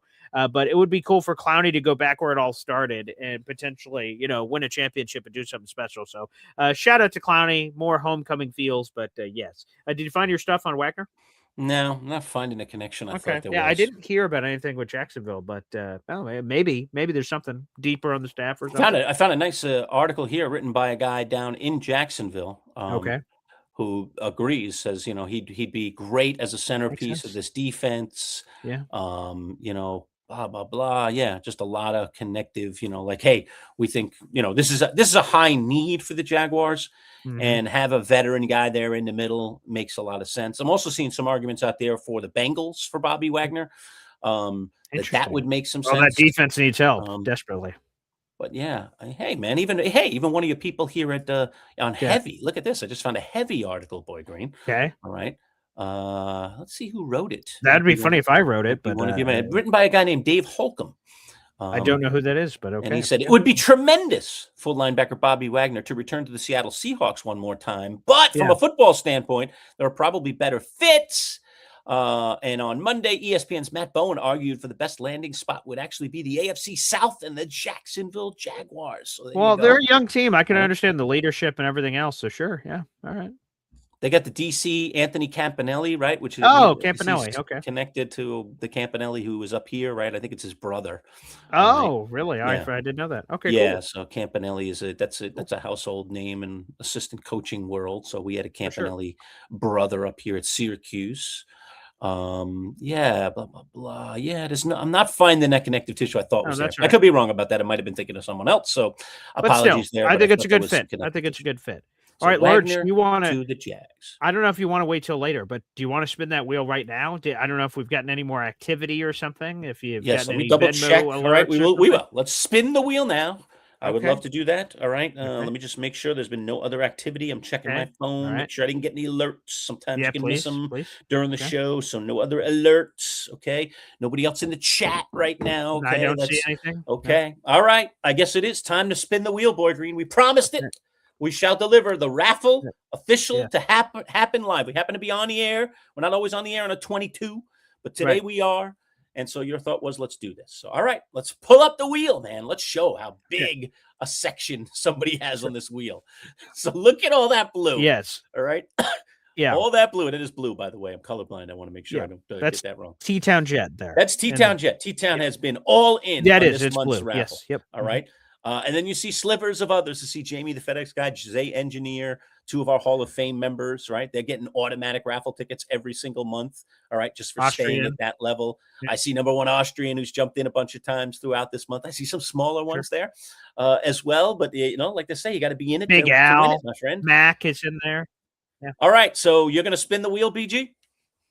Yeah, I am. And I just want to tell everybody, so this is live. This is clearly you see this wheel is just randomly waiting to be spun.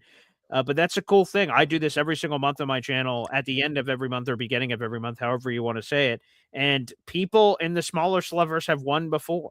Just because you donate the most or attempt to buy the most does not mean. But obviously you have the best chances of this random wheel spinning. So Lurch, give me a countdown or something. I will spin it as soon as you say. By the way, early prediction, I'm taking T-Town on this one. All right, we'll see I'm going to take, let me see here. I'm going to take Jamie, the FedEx guy. All right. You got Jamie. I got T-Town. Okay. All right. Let's see if it comes up either one of those things. All right. Countdown to me. Spin the wheel. See the little pointer there on the right-hand side? So that's where you're looking for it to land on your section. Okay. Boy Green, spin the wheel, baby.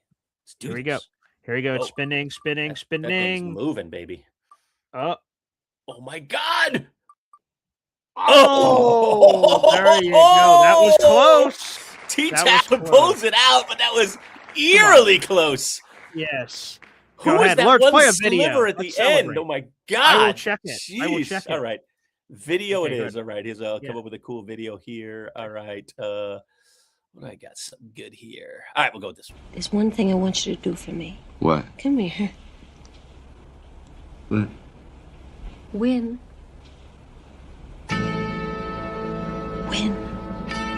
What are we waiting for? Take this! All right, that's what T-Town did. He just won, baby. Where that's exactly what he did. So, Woo. Lurch, tell me if this is the appropriate place, but should T-Town reach out to this email right here for the information? Unless you already have it from previous Yeah, sends. I have I'm- T-Town's information, so I don't think he's going to need Okay, to all reach right. out to me at all. So not necessary. So okay. T-Town, Well, T-Town, congrats, yeah. my friend. Congrats. And another shipment coming your way. Second time raffle winner, T-Town Jet. Getting some cool stuff. The Muhammad Ali poster, the Angelo Dundee book, the 2 golf hats, and the laser engraved Manchild show, 12th Manchild, a laser engraved pint glass. Awesome. By the way, the sliver was Mac, who's in our chat right now. He was Mac this close to just winning. missed. See, Ooh. I told you, you don't know. That's why you enter every single That's why month you to have get a in. shot. Holy crow, If Mac. you don't have a raffle ticket, you have 0 shot. If you have one, you have this much of a shot. You have a chance, a possibility. So, congrats. Mac to just had a T-Town couple Jet. more. It might have expanded his Oh, pie maybe, a little bit. sure. Bang! Landed on Mac. Could have been close. Could have. Possible. Yeah. So All right, so we'll have a next show on Wednesday. I'll put together a prize pack, Boy Green, and on Wednesday's live show, I'll announce the items that will be up for grabs for the July raffle, which will end on July the 22nd. Every raffle goes through the 22. So there you go. The start of training camp. Excellent. Great. I promised every show, Boy Green, when permitted, that we could squeeze in some video calls. Sure. So if you want to go into the comments and put the video call click in, again, we are doing members only. So you must be a member of the 12th Manchild, the Die Hard level, or a Hall of Fame level in order to do video calls with us right now. So members only video calls. We will open up a section of the show. Pretty much we do it almost every day, just about every show. All right, where you can get in and chat with us about whatever's on your mind. So you want to talk about these free agent lists, want to throw somebody else, want to offer your opinion about it, or if you want to throw something else on the table, we're open to any and all discussion before we close out the show today. So phone lines open. All right. And you can get in, but you must be a member. Hey, and if you're not a member and you want to get on the phone line, just join. That's all you got to do. Just join. Just click on the join button and join our membership. There you go. So it's the members only call-in link. Boy Green has posted it right there, but it's right in the comments. So you just click on the little comments, pinned to the comments. Pinned comment. All right. And then you can jump right in there and you can join us on a video call. So we'll have that open until we close out the show today. Boy Green, very disappointing. First of all, happy Father's Day to you. I know a day late. Same to you. Short, but right. I did have a little fun with you in a video yesterday. We had a fun little video. Yes. So that was kind of cool. And you watched the video, right? Did you watch the video? I did. Right. So I received a text from Jamie, the FedEx guy, who said, "Hey, man, we just finished the draft overview." I'm like, "What?" And he's like, "Yeah, man, it's on the check the YouTube channel." I checked the YouTube channel. There's nothing. I go to video shorts. I see nothing. I'm like, what the hell are you talking about? He's like, check it again. I checked again. There's nothing. I'm like, what is this idiot talking about? There is no fantasy order reveal. And I refreshed a few more times. All of a sudden I see a short pop up, like the draft reveal. And I'm like, all right, let's see where the hell I'm picking, I guess. And I clicked the video and there's this whole like, hey, I'm here and nothing. It's a big joke. I went, oh, yeah, like it was like a, not like a belly laugh. It wasn't quite like a chortle. It was more like a, but it got me. It got me for sure. So salute to Jamie. Salute to Jamie, as usual, was hounding me about the draft, the order reveal. And I said, I know we got to get it done. We're going to do it soon. I want to get it over with, get it off my plate anyway. So the sooner the better. Maybe within the next week, I'll approach Boy Green, blah, blah, blah. And then I said, hey, wait a minute. He's like, he just said something like, we should do it without Boy Green. And then I was like, oh, I have an idea. I was like, what if I create a video right now? Like we're about to do it or we're doing it. Post it on the YouTube page. All right. We'll make it members only. So the whole world won't jump into it because it's all an April Fool's joke, essentially.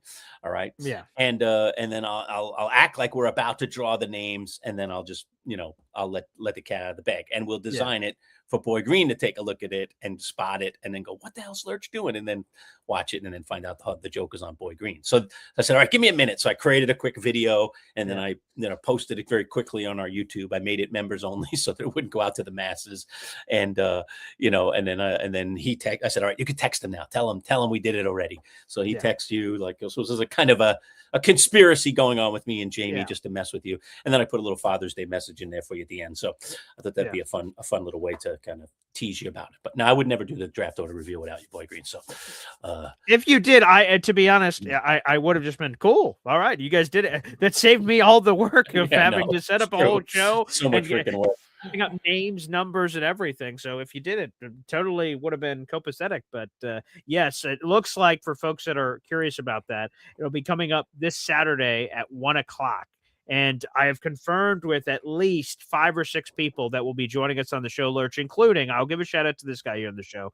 There, of course, the uniqueness of our leagues is we have 4 leagues, 12 people in each. There's a top 3 and a bottom 3. The bottom 3 people drop from one league to the next. They're stacked on top of each other. The top 3 from the lower league come up every year. So we get fresh meat all the time. And there is an individual, I'll read his DM that he just sent me, which, by the way, he's going to be on the show on Saturday. He says, oh yes, there's also people are helping pay for the draft board. So he said he's sending the money in. That's wonderful news as the guy that is responsible for putting all that together. So I appreciate that. But he says, let me know. Oh yes, let me know if we're doing a video call or whatever. I'm absolutely pumped to come down. Remember, I've played in every championship game since I joined 3 years ago, and I've won 2 of those 3. So he's setting a warning shot that so he's been in the Quad City Triple C Chums. Every year he's been in the championship game, Lord. So Austin's coming. So we'll have several of it's a new Austin. Several of those members are coming. All right, Boy Green, we've got a new member, as they say. The tote board is heavy. So let me hold on. Let me just get the volume up on this here. Yeah, sure. Then put it up on the screen, and then I'll hit it. Yeah. Hell yeah. You can pop the comment up there. Badshaw is in the mix after saving my life for something I have no idea. He's now a member. Now he's saving my life in a different way. That's too bad because he could have just been in the raffle. That's an unfortunate reality. We should have something for him. You just got 2 raffle tickets for next month's raffle, so you're going to find out what the prizes are on Wednesday's show. But you already have 2. So that means he's in first place right now. Right here. Theoretically, right away, right? He's in first place. That's a good way to put it. Not even theoretically. Realistically, he's in first place in next month's raffle with 2 tickets already as he's punching. It's updated. Okay, there you go. Boy Green's already got. There you go. Bradshaw 2. All right, but you have to. We'll have to update the prizes, right? So did you take the prizes out? Yeah, no, we'll have to. Well, we don't know the prizes yet, I guess. We don't so know that's true. I usually list the prizes on the scrolling ticker. All right, let me give him a video for that. Always good to get a video for a new member. So new member video coming your way. Badshaw, how about this one? If you can dodge a wrench, you can dodge a ball. What?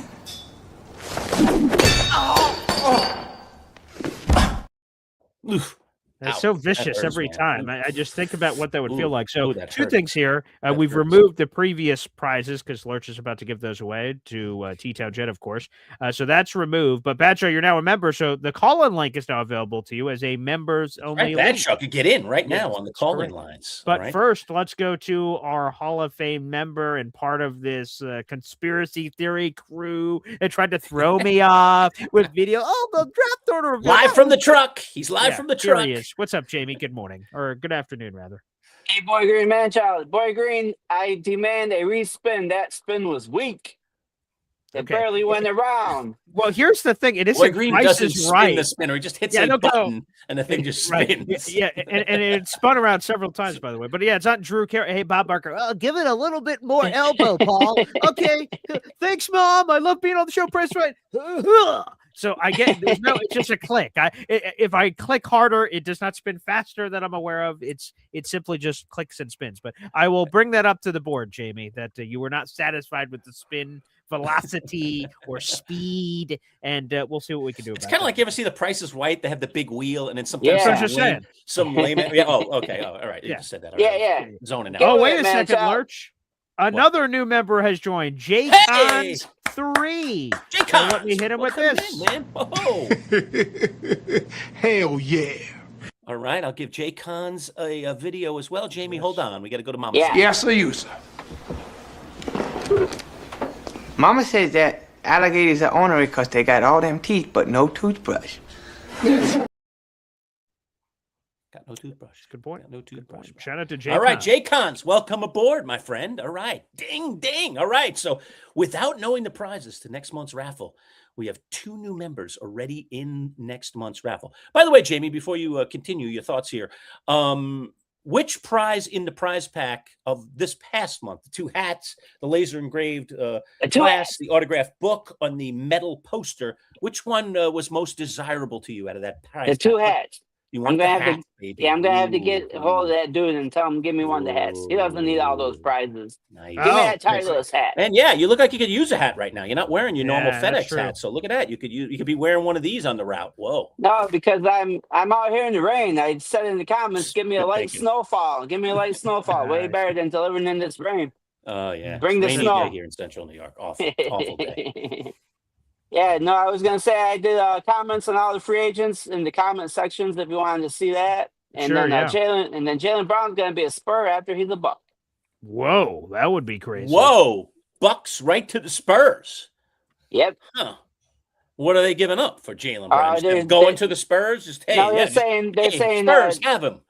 They're saying Darren Fox and a whole bunch of draft picks to the Bucks. Who wants Darren Fox coming off of that debacle? Good grief. Because they can trade him and get more picks. They're going to get like 20 picks out of this deal. Yeah, they're not getting that. De'Aaron Fox, no. Nobody wants that dude right now. That guy's like a cautionary tale coming out of that finals, man. Made that terrible mistake, didn't make big shots down the stretch. Like, oh, yeah, I'll give up Jalen Brown for De'Aaron Fox and a couple of picks. Milwaukee would be out of their minds to do that. Don't do that. And then I'm so bummed because I'm such a crazy fan, and I'm bummed out because I ain't gonna be able to be a part of the order reveal this Saturday. I'm bummed out, but freeze that number 4 and freeze that number 12 envelope. Okay, there you go. You want 4-12. Well, I know you're on the route. You're on the route on Saturday, right? We're doing it in the middle of the day. Yeah, 1 p.m. Yep. You could do a couple of things here. Number one, you could pop in and pop out as you're doing right now. We could get you in. So if you pop in, we'll get you right in. Correct. Maybe it's going to be a live broadcast, James, so you can watch it just like you're watching today's show. And then when we pull your name, we'll throw the phone line out there. You just jump right in on the phone line, hook up, bingo, you pop right in. Get your piece in and get the heck back out, get back on the route. Or you could plan your lunch around 1 o'clock, hang out, chew down a sandwich while you're joining us. So there you go. That's a way to do it. I think I'll go with idea number 1 because I'm too damn slow on my route. I'm too damn slow. I need to get some speed in my old age. There you go. Well, Jamie, again, it's going to be on Saturday, so we'll have the draft order reveal coming up, all right? And Boy Green, you're going to love our team names this year. Me and Manchild are concocting some cool names. Okay. I have not decided mine yet because I haven't decided anything either, but I've been tossing some out to Jamie, who loves the whole name game. Oh, yeah. Don't know what I'm going to do, but I have some ideas of what I could play off of here. Yeah, I don't know yet myself, but because again, we're setting up stuff for Saturday and I'm reaching out to members and stuff. So I was looking at my own name, Justin Fields. Yeah, I can safely trade that name hopefully away very soon. Dr. Fields, not so good. I will be changing that here very shortly. So appreciate it. But anything else, James? Not that I can think of right now. It's always great to see the Manchild and Boy Green. You guys are phenomenal. Keep up your great work that you do. Thank you, and you guys are the best. All right, there we go. Day. Go Giants, go Jets, go Bears. There you go. Hall of Famer's gone. Way to cut him off mid-sentence. I love that. I love that. Whoops, sorry. But let's go to the next guy here. His handle may be J-Cons, but I know who this guy is. This is who is it? James, baby. What's up, James? BG, long time no speak. Yeah. Listen, I can't hear you. So just quickly, excuse my language, right? What is going on with Geno Smith right now? What is this? What is this? This morning I pontificated out of my asshole talking about how he's matured and all that. What is going on? I don't know if it's the female. I don't know if it's him. I don't know if it's a combination of both, but what the fuck is actually going on right now? We need to get to the bottom of this. This shit is not funny because I thought, he really wants this. This is nonsense. We can't deal with this bullshit. This is craziness. So I'm going to hang up because I can't hear you, but tell me what you know. Yes. Thank you, James. He's referring to this report. I know what he's talking about. All right. Yeah, this report. But I think there's a lot of sketchiness to this report at this particular point. But go ahead, BG. Go ahead and address it. Yeah. So thank you. First off, James, a.k.a. J-Cons, thanks for becoming a member. And sometimes there's a phone line disturbance where you can't hear us, but we clearly heard you, and you did just speak. We heard everything you said. Yep. We definitely got you, J-Cons. Thank you. there is a situation that came up last night, where a woman, seemingly accused Geno Smith of a variety of matters. Now, we've only heard so far from this woman's perspective. We've not heard from Geno. There's been no charges filed. She did, in this video edited piece, appeared to show what appears to be Geno Smith talking with police officers after threatening to call the police, and a whole situation. So here's how I handled it this morning. And Lurch is even a bigger journalist and everything than me, with everything that he's done in his career. So he can comment in this way. This is what I said at the beginning of the show. This is what I'll say again. I am a person that will recklessly speculate about sports all the time. Oh, this free agent should go here, up, down, everywhere. I'll do that all day. I don't do that outside of the world of football. And last night I heard about this story. I spoke with editors on our staff. I tried to reach out to people in the know, because I have a lot of unanswered questions about this that I would want answered before I even wrote about it, let alone talked about it on the show. I received none of those answers. To me, I am a guy that wants to let the facts speak for themselves. At this moment, we're missing a lot of facts, Jaycons. I know that you're like, whoa, what the hell is going on with the situation? I understand. The Jets have been under the radar all offseason, and you don't love hearing this. But, is this video fresh, or is this video from years ago? I don't know the answer. Right, yeah. What is Geno Smith's side of the story? There's been no police, from everything I've seen so far. There's been no filing of reports. Is this just hearsay? Is this just an angry person throwing stuff at Geno? I don't know. And again, I'm not picking sides. I have no idea. I want all the facts to be out there. If Geno is guilty for anything, then he should be held to the highest extent of the law, of course. Of course. Yeah. I don't know that at this point in time. So I'm going to choose not to overreact to this. I'm going to let the legal process take its course. I'm sure if the beat reporters reached out to the Jets, and I've not seen anything yet, I've been workout show, so I haven't seen anything the beat reporters could have said, but they normally reach out to the team, and the team will say, we have no comment at this time as we're working on the story. That's normally the modus operandi that happens there. So I'm not freaking out over this. I hope it's nothing serious for all parties that are involved. But to me, I have not heard enough information to really speak on it, have a take. Everyone wants to have a take in 2026. Paul, what's your immediate take on this random video that we saw? I've got no take to share. If I did, it would be reckless and nonsensical. So, James, I wish I had more information for you. It's just so fresh. We just don't have that. So I want to hear more. Yeah, also, I mean, I do think when situations like this do arise, there is this other thought of, when you have a guy who has been of high character over many years playing a sport, I mean, we're dealing with athletes in our world. I think that if a guy has been a stand-up person, if a guy has not gotten into trouble, if a guy has been of high character, that's the last person that you should immediately jump to conclusions with. Now, if someone has a terrible history, then I'm typically a little more open, dare I say, to discussing some issues, because, history tends to repeat itself.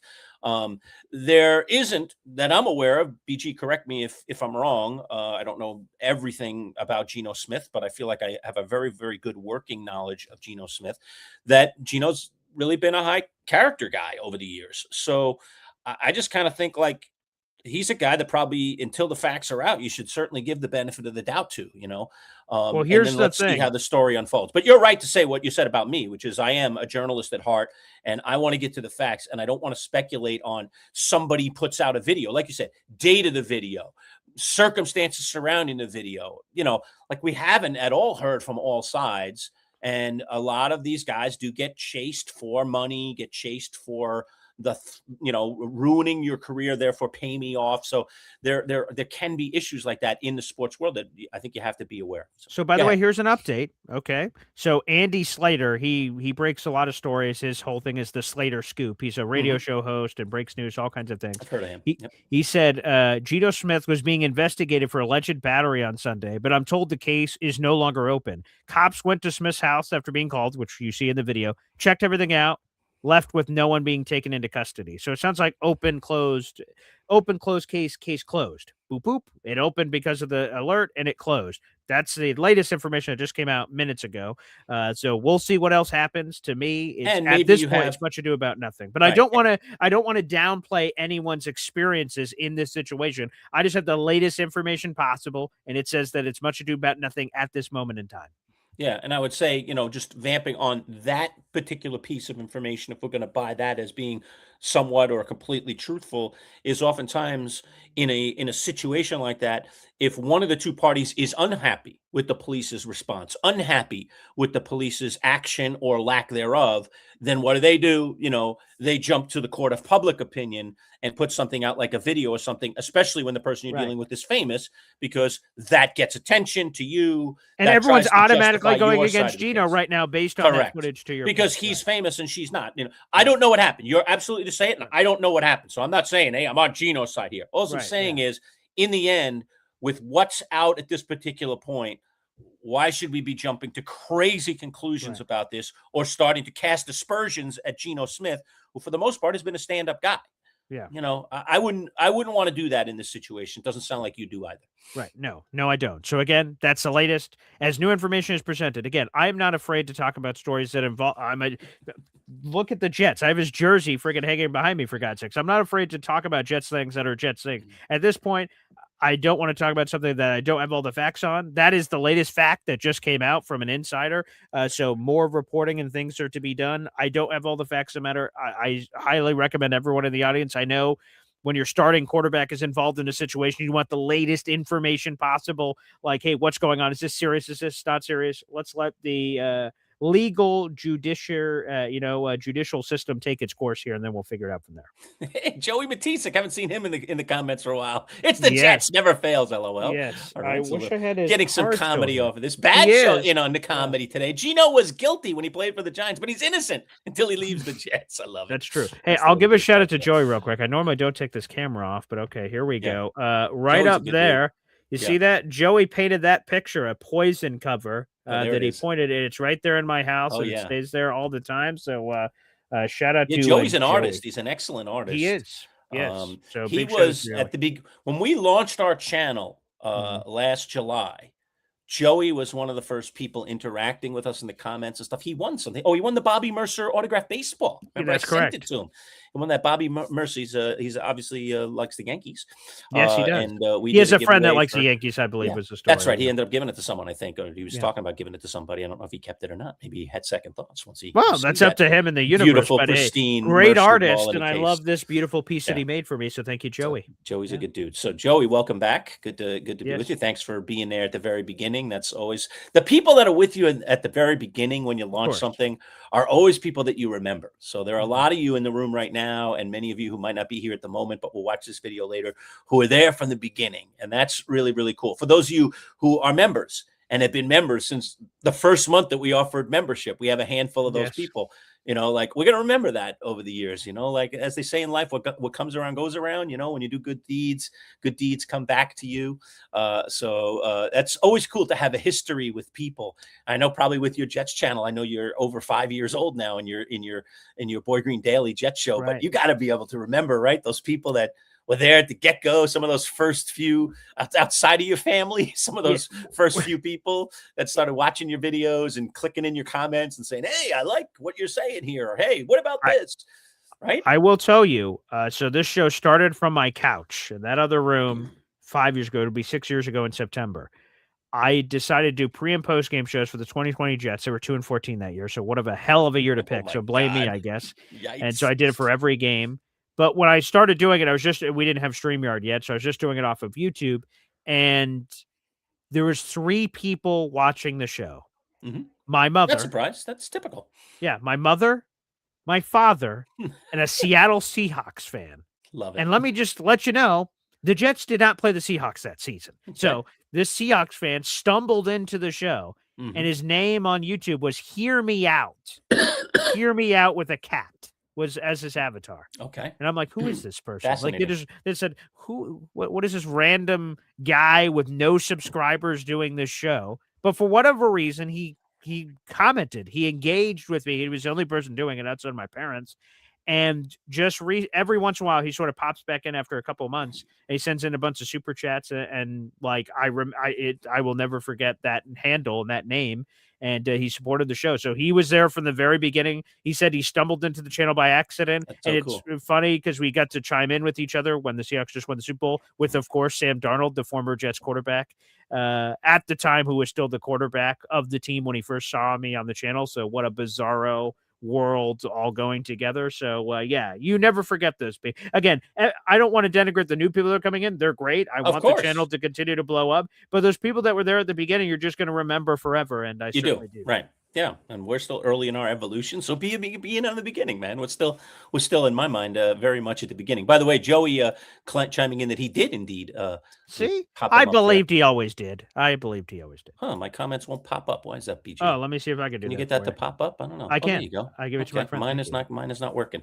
He did give it to a friend, so he gave that Mercer ball away to a friend. He had mentioned that he might do that. He had a friend that was a big Yankee fan, so that's pretty cool. And great quote here from Badshot: "What we do in life echoes in eternity." Great gladiator line. I remember when Maximus said that. What we do in life echoes in eternity. I think that's like right before he goes into battle. I think he says that to the troops as they're getting ready. That's a great line. We're going to take down these Huns. Let's go get them. And you got a great, eternity. You have a great accent there, Lurch. You great impression. Yeah, and then echoed. It's it's kind of a seminal scene in that movie. I love that movie. For sure.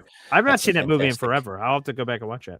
Yeah, that's worth another watch. Going back, there's a lot of some movies are, some movies aren't clearly, but there's some. Joaquin Phoenix is a very sick individial in that movie. Joaquin Phoenix is a sick individual. Sick Commodus. He's crazy. Yeah. They picked the right guy to play Commodus. He's off in life and off in that movie, which helps the movie, I guess, be more. Definitely does. Definitely does. So. Oh man, fun stuff there. Oh my God. All right, so we got a winner to our raffle. Again, congratulations to T-Town. Very much appreciate that, buddy. Thanks for coming up big in a raffle and helping contribute to the channel. Every piece of support, folks, that you give to the channel, whether it's just simply becoming a member, as we just saw two people do right there. It supports the channel. Super chats, super stickers help support the channel. Again, we also have the Venmo and PayPal available to you at MC Show Digital. So if you want to send us the money directly, if that's easier for you, also through Venmo and PayPal, that money comes directly to us without a cut being taken by our friends at YouTube. That's true. We love our friends at YouTube. We wouldn't be who we are without having that platform. Clearly not, but they do take a piece of the action, dare I say, and it doesn't come all to the channel. Most of it does, but some of it doesn't. So Venmo and PayPal, if that's more convenient to, is always a great way to do that. You could circumnavigate the YouTube gods if you want to send us money that way to help support the channel. But any support is welcome, whether it's $1, whether it's $100, whether it's $500, it doesn't matter. Everything helps, and you should always work within the parameters of what you can afford in order to keep things like our channel on the air. I mean, we're on the air because, we don't, we love this stuff for sure. But there's also a job quotient to it in staying up on all the things we stay up on and so forth. So, wow. So that's Batcha says he watched that movie every year on his birthday. Wow. The one movie I watch every year, everyone knows it's Draft Day. And I watch it on Draft Day. Draft Day, which is around your birthday, by the way. Your birthday is always around Draft Day. My streak was broken this year, Lurch, going to Pittsburgh. You didn't? Yeah, you got interrupted. And I'm like, crap. And I was like, I don't know where to squeeze it in. And I said, I don't want to watch it on. I could have watched it the night before or the day before, but I'm like, that's not the same. I wanted to watch it on Draft Day, but yes. So the streak was broken. Hopefully that's not bad news for any of these Jets rookies, but it was broken. So, but yes, every Draft Day. But that's cool. That's cool. Okay, you love Gladiator that much? Amazing. Shout out to Betcha. That's a good movie. I've seen it a lot. Not that many times. I don't have a particular holiday that I've watched it on.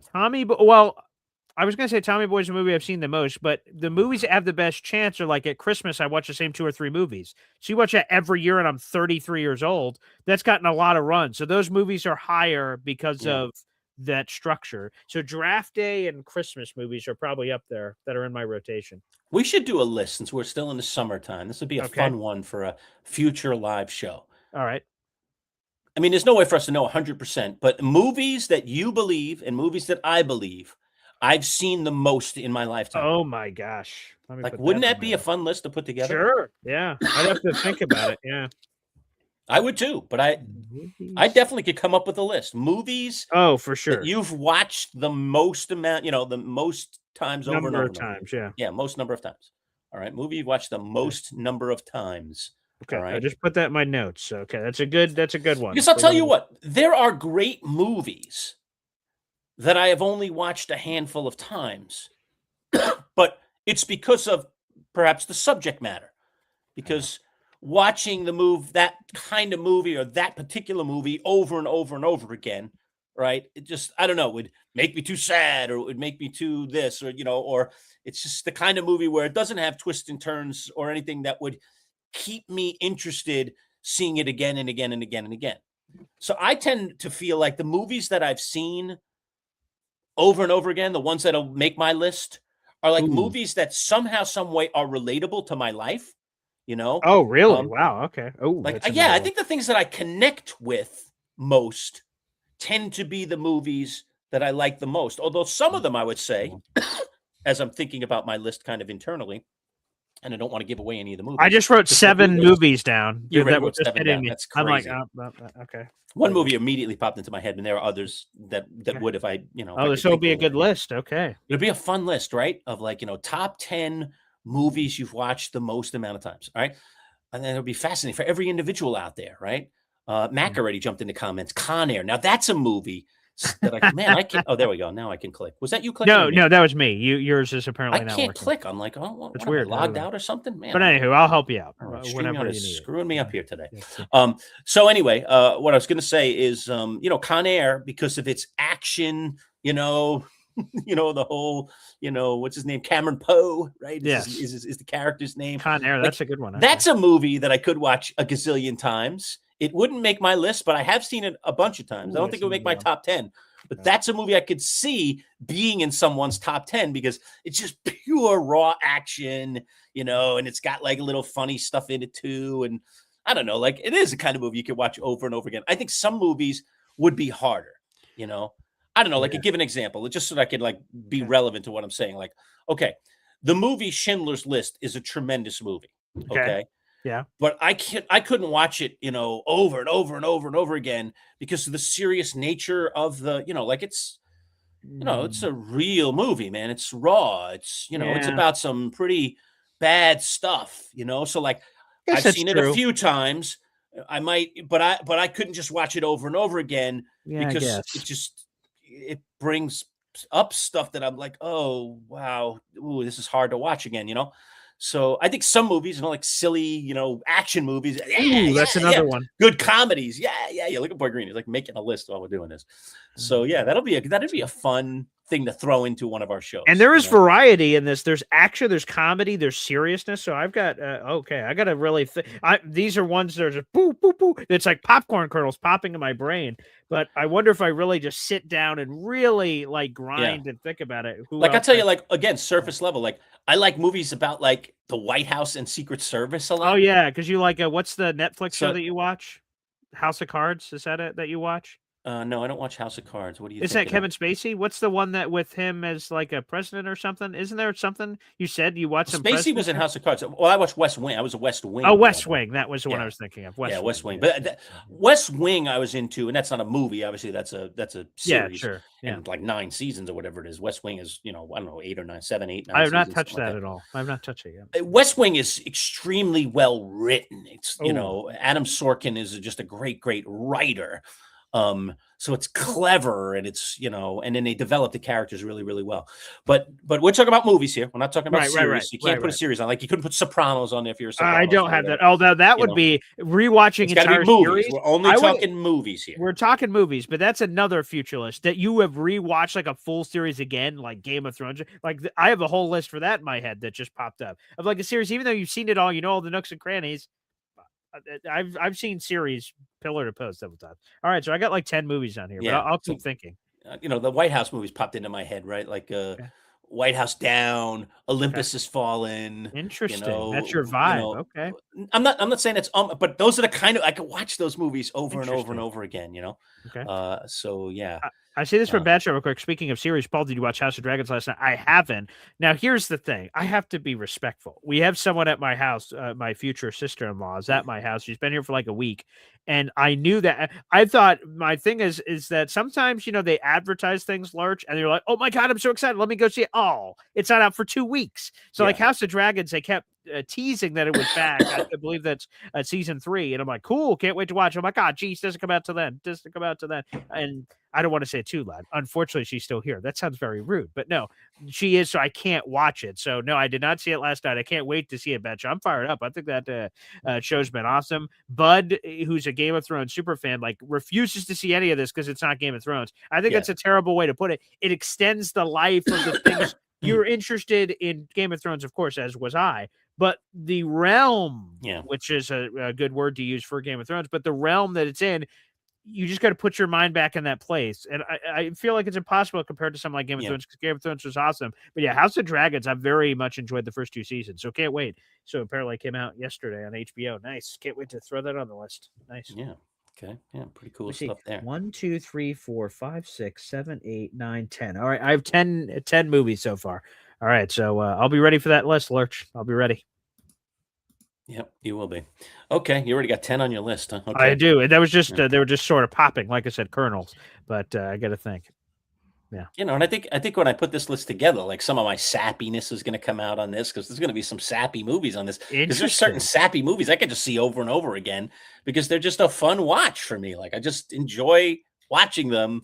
Maybe like I said, it's a distraction, or it's just it has the kind of humor that I like, or something relatable in it, or something, or some kind of like, hey, I wouldn't, that kind of thing. But I think the thing I have to think of is like, and Lurch, you'll know this example. Everyone in our audience can resonate. And this is more so back in the day, I guess, because like it doesn't happen as often in your current world of channel surfing, and you land on a channel and it's the movie is at any point in it, you're like, oh, I got to watch it to the end now. Oh, that's another one. I'm putting that on the list. But as you're doing this, that's the ones I have to think of. Again, it's less likely the streaming world that you're just going to run into something like that. Yeah. But like we have a TV and it's got Samsung Plus, so it just says random. It's like what it was for cable back in the day. There's just running channels like Survivor Channel and all these things. So you could run into a movie that was going on there. But let me put that one on there. That's another good one. I've seen that one. Yeah, that's a sports movie. So I got comedy, sports, holidays. I got a bunch of stuff on here. Okay, I'm at 11. Yeah, right some now. Sports movies would definitely make my list. Definitely. Yes. Yeah, there's some sports movies I've seen a lot. God, I can almost quote the lines when I watch them. Oh, that's another one. I got to put that one on the list. All right. Look at him. He's got an entire notebook here. He just. I really got Boy Green going here today with this movie list. This is good. Okay.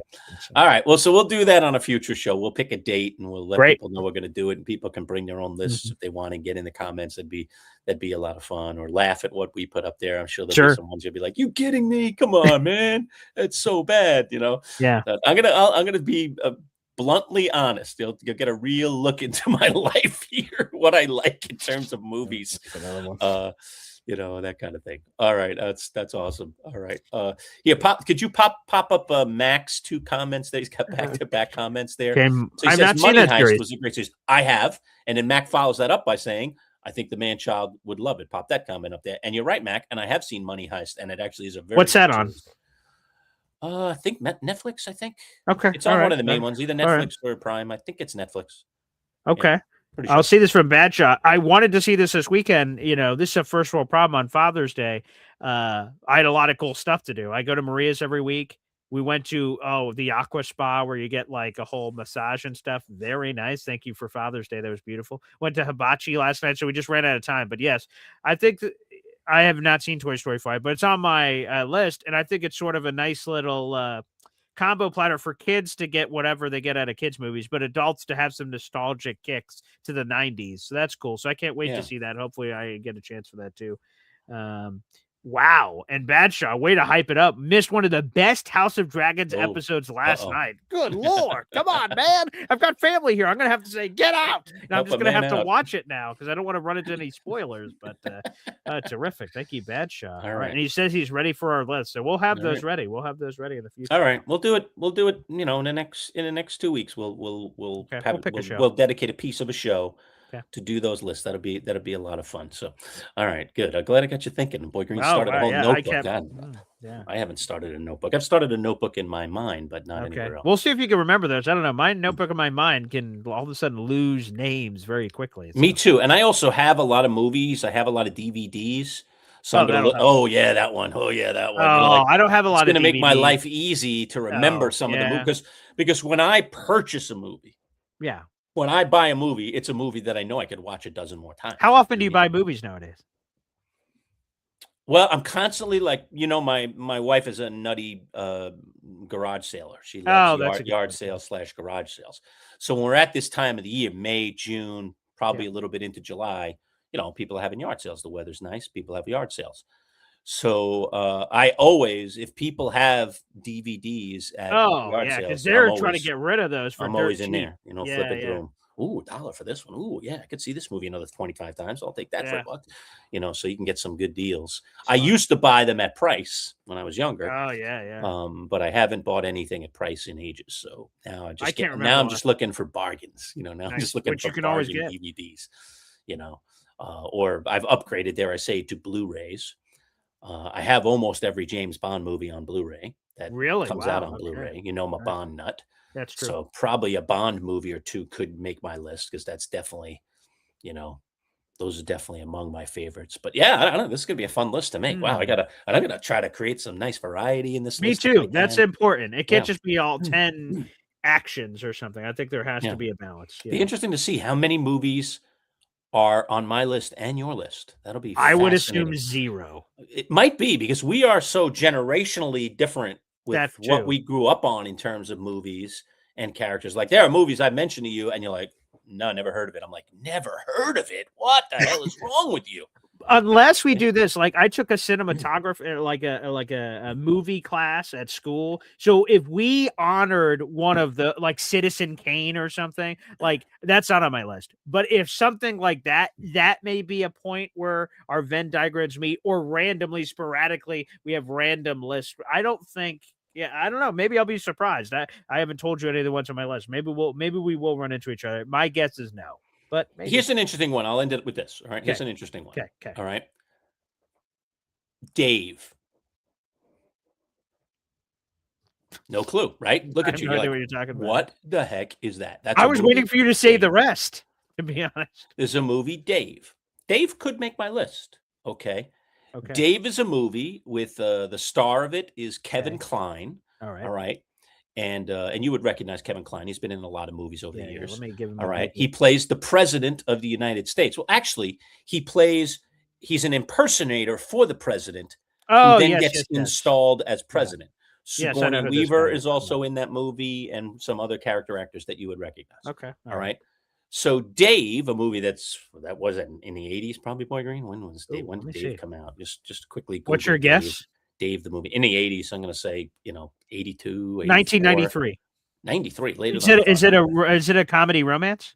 Yes. Then yes, 1993. Okay. So you've never seen the movie Dave? I've never Okay. seen this in my life. I understand, being of your generation, that it wasn't on your radar. That dare came I out say. the year I was born. Yeah, so. there you go. Okay, so you're still in the womb when Dave was released. But it's funny and it's clever. And I like the characters, and it's an easy watch. Like you could watch Dave 100 times and you'd still be like, that's so cute. That's fun. It's light. It's airy. I like light, airy movies sometimes just to get a break from the tensions, dare I say, of life. So, oh God, Mac throwing up one of that's a movie that could get on my list. What the hell? You ever hear of Porky's? Let me That's give it a Google. Good movie, Mac. Way to pull one out. That is brilliant right there, Mac. No, I'm seeing this very Oh, my unique cover, but I have God. not seen this movie. No, I don't believe so. Mac, Boy Green won't get this, but just for you, Mac, and anyone else that is familiar with the movie Porky's, which is a teen, A it's a teen 3-movie comedy. collection, Porky's Yeah. Revenge. Yeah, they made What other the ones. The hell? other one, the second and third ones were god awful, but the first one, the original Porky's, was very, very good. And there is a scene in Porky's that anybody that likes that movie or seen it would love. It is. You would probably know this, Boy Green. Samantha from the series the girls in Manhattan with Sex in the City. You're down. Sex in the City, yes. Samantha from Sex in the City, right? Oh, She's let me one of the look her four up main here. characters. Yeah, You'll I'm who sure she is. I Her know. her name is Kim Cattrall, is the actress. All right. Kim Cattrall, I think that might have been her movie debut or close to it. She plays a gym teacher in the movie, right? I think she's a gym teacher, and Oh, she's yes, kind yes, of yes. I see her she's now. Okay, yeah. for lack of a better way of putting it, she's kind of known for being crazy horny if you get her in a certain Oh, situation. all And so right. they're trying to manipulate to get her in a certain situation with one of the other gym teachers. And there's a hilarious scene. That's all. I'll leave it at that. I mean, it's crazy. It's Right. crazy off the Okay, chart. so Porky's. Off the No, I've charts. So never heard of Porky's. Porky's. Oh my so- god. Gosh, Kim Cattrall and Porky's. You know. By the way, Badshot just says if y'all do that, I'm gonna on a certain day I'll take an early lunch break to participate. Yes, He's a Badshot, I member. love it. So yeah, that'd be All right, awesome. Badshaw, you're in, baby. Okay, You're great. in. Okay, cool. This is a good, cool list to make. This is good. That's This a is fun. fun summer See how thing to do that randomly engages people. Yeah. Randomly things come up in the show sometimes, and then we turn them into bits, dare I say. And this is a Yes. perfect example of one. We did this for years and years and years when we were in radio. So so now it's bleeding over here to the YouTube world. Okay. All right. Make your lists, folks. Okay. Make your bleeping lists. So to All right? reiterate, this movies list, you've Lurch, is watched what? the most in your life, your top Yeah. 10 movies you've watched over and over and over the most. Like I've watched this one 50 times. Any this one genre, it can be 49. anything, This one as long as it's a 45. movie, right? Any genre, any movie. It doesn't matter. No judgment. We're in a judgment-free zone. Yeah. Because there are going to be some movies probably on both of our lists. I'm going to be like, what, Boy Green? Are you kidding me? Yeah. That piece of trash. All right. Like Tommy Boy, I know it's going to be on Boy Green's list. It's going to but be I'm on just my like, list. I Confirmed. can't stand that movie. Like, I'm so ridiculously stupid that I mean, it's just, I don't know. That movie doesn't tickle me at all. I could laugh at it. I certainly could laugh at it, but it is not a movie I watch over and over again because I don't know, something about Chris Farley that I find kind of That guy in a repulsive. little coat. I don't know. But there are funny moments. I do laugh at some of the silliness in that movie. How could But you something not? like that doesn't hold for me to watch a million times. Although I can understand why it would be on someone's list because it is an easy watch, right? It's so ridiculous and funny that you could just laugh over and over again at the same But they're sad too, you know. Yeah. Spoiler alert: Tommy's dad dies in the movie. I mean, it's very sad. So yeah, there's a lot of stuff. Mr. Callahan. There you go. It's got human qualities, dare I It does. say. It does. Right? Yeah. Oh my god. And cool. Oh, by the way, here's the last thing: is so one of the things that I'm doing, Lurch, is I'm going to Jets Titans. It's on the road in week 1, and I'm going because Mac and his wife invited me to the game. Very nice. And I just got to figure out the airplane ticket and the accommodations. What we've been talking about is a cool idea, Lurch, is a bunch of us from the coffee club and espresso club are coming together and going to rent out a huge Airbnb. Yeah, and that's we a good all idea. stay Get a there. house. Yeah, get a And we house. split the costs and Great. we have like time to hang out.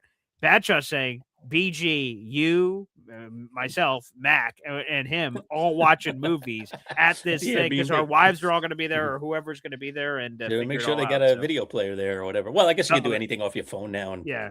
and cast it to any television pretty much if it's a smart TV. So And yes, Mac, world's can you gotten a lot super easier. chat your lists? Wink, wink. You guys can. Yeah, save them for the show, but that would be great engagement. So yeah, That's awesome. if you can't call in, you can super chat them in. That'd be fun. I can't wait. That's going to Well, be very super good. fun. Thanks, guys. I appreciate you're indulging us here on this fun little side note here. But that'll be a fun list and a good thing to do in the summer. We always have to do fun summer topics. All right, so we'll have to do that. All right, sooner rather than later. Soon. Top 10 most watched by yourself over and over again movies. Okay. Oh my God, that's We may even have to think Ooh, because I know Lombardo may miss a show or two here or there. That may be a Wednesday plug potentially. So yeah. we'll see. Lombardo is out this coming Wednesday, by the way. in case you Oh, didn't know. so does that mean? Could we have it together by Wednesday? All right, we'll contemplate. If I mean, can I buy- already have it together. I Yeah, apparently have 15 you put it movies. together during the show. I need to actually sit down and do a little thinking. We could do it on Wednesday. Maybe we will. All right. Maybe we will. We'll keep you Maybe guys we'll do it posted. on the back end of Wednesday's show. Okay. All right, yeah, because Lombardo is off this week. He mentioned to me last week. Okay, So there you no, go. no Matt Lombardo this Wednesday. So We'll try to give you guys as much of a heads up. If me and Lurch come Yeah. to that conclusion off air, I will make the link ahead of time so you guys can see Put it. it It'll out be a there, very you know. different looking Okay. image. All right. So we'll don't keep waste you any posted. time, folks. Start putting your list together. Yes, This could please. come sooner rather than later. Okay. Yeah. That'll be a fun topic. Fun topic. All right. Awesome. Wow. Ooh, I'm Great I'm idea, Lurch. Shout out That's to the word you. we've been using. The word titillated. I'm titillated by the idea of putting this great list word. together. Right? Where did that come? Who was the titillating Me. guy? We Who's were you? on Survivor, and Oh, some I Survivor. can't Yes. remember who asked it, but someone said, "What's one word to describe how you're feeling or something said about titillated. Survivor so far?" And I'm like, I am titillated, and I It's funny how saw things Brett's take a life of their own, right? yeah, and I saw Brett's eyebrows go titillated. What does that mean? And it was an That entire was bit, and then hilarious. throughout the entire season, it just kept coming up, which was hilarious. So Hey, by the way, before we go out, I didn't really have Yes. a chance to mention it at all, or maybe it was just in passing. But I did while I was up in Boston last week. Okay. I did meet Brett as you know. Oh, I yes, sent yes, you a yes, yes, special yes. video. Yeah. And just to the folks that do tune in to our Survivor shows, I know some of you might be in the audience right now, Right. and we'll be doing them in the future as well. Brett joins us every week. I got to meet Brett, and it was really cool. So we end up in this Irish pub. We were supposed to meet somewhere else. We did, Yes. and then the place we couldn't get a seat, and then we went down the road to this Irish pub. All right, Okay. in the beautiful Brookline area of Boston. And Brett said he only lives about 10 minutes from there. If he mentioned the town he lives in, I can't remember.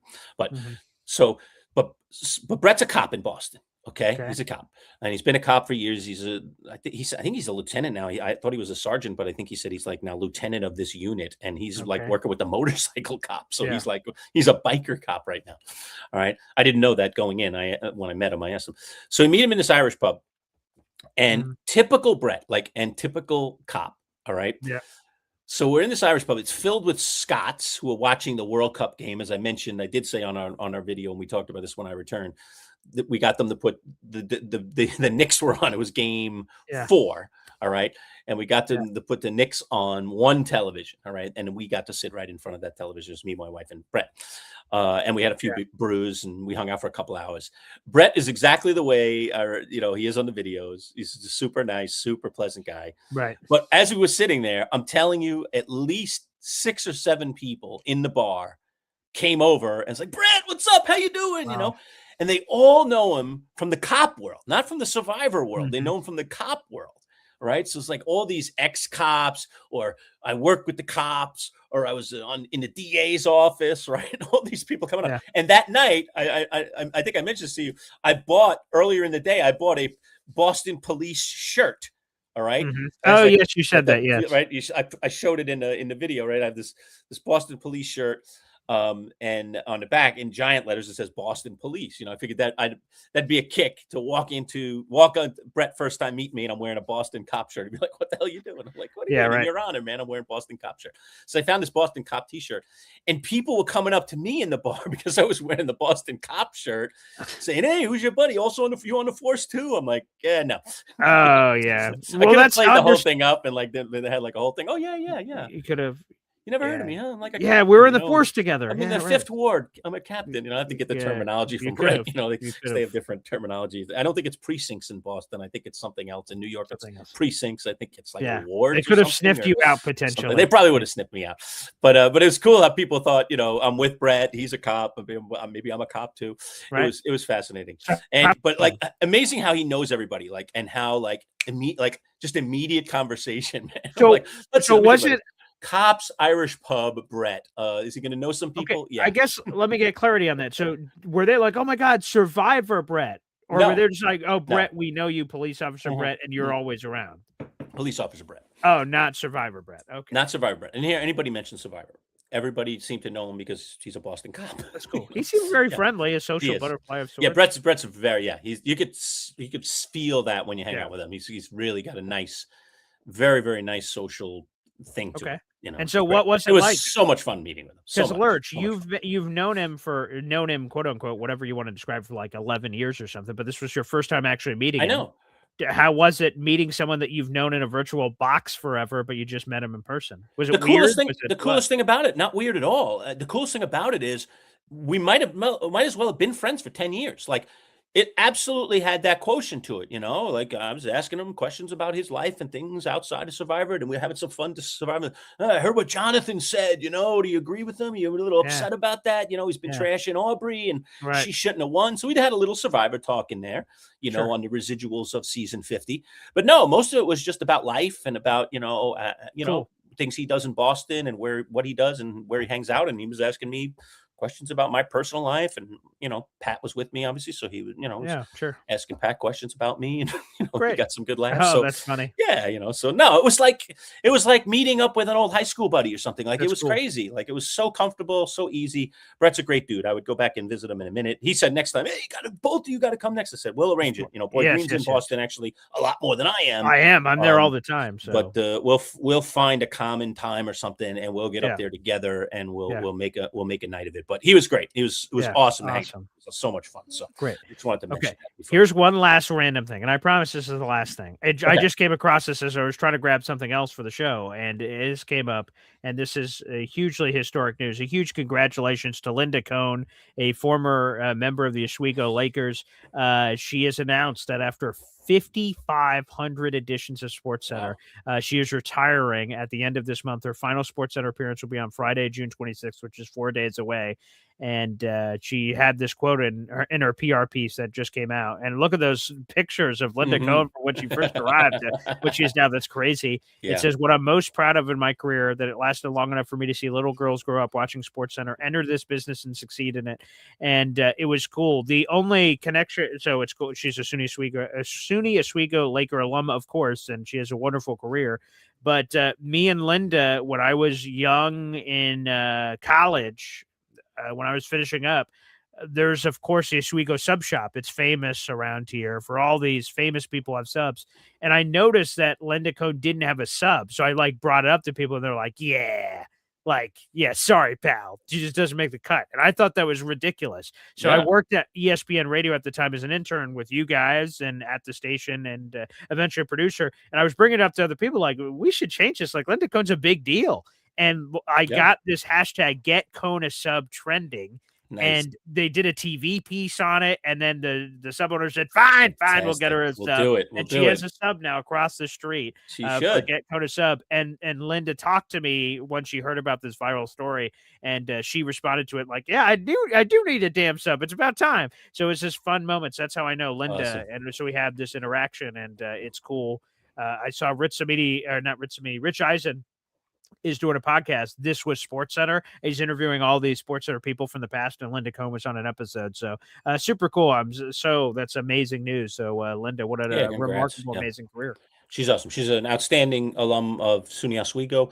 She was the commencement speaker, not this past May, but the May before. Oh, okay. And I was at that commencement and met her. She's very, very nice. A very, very nice lady. And her commencement address was very inspiring and a lot of fun. She talked a lot about how she played hockey when she was younger.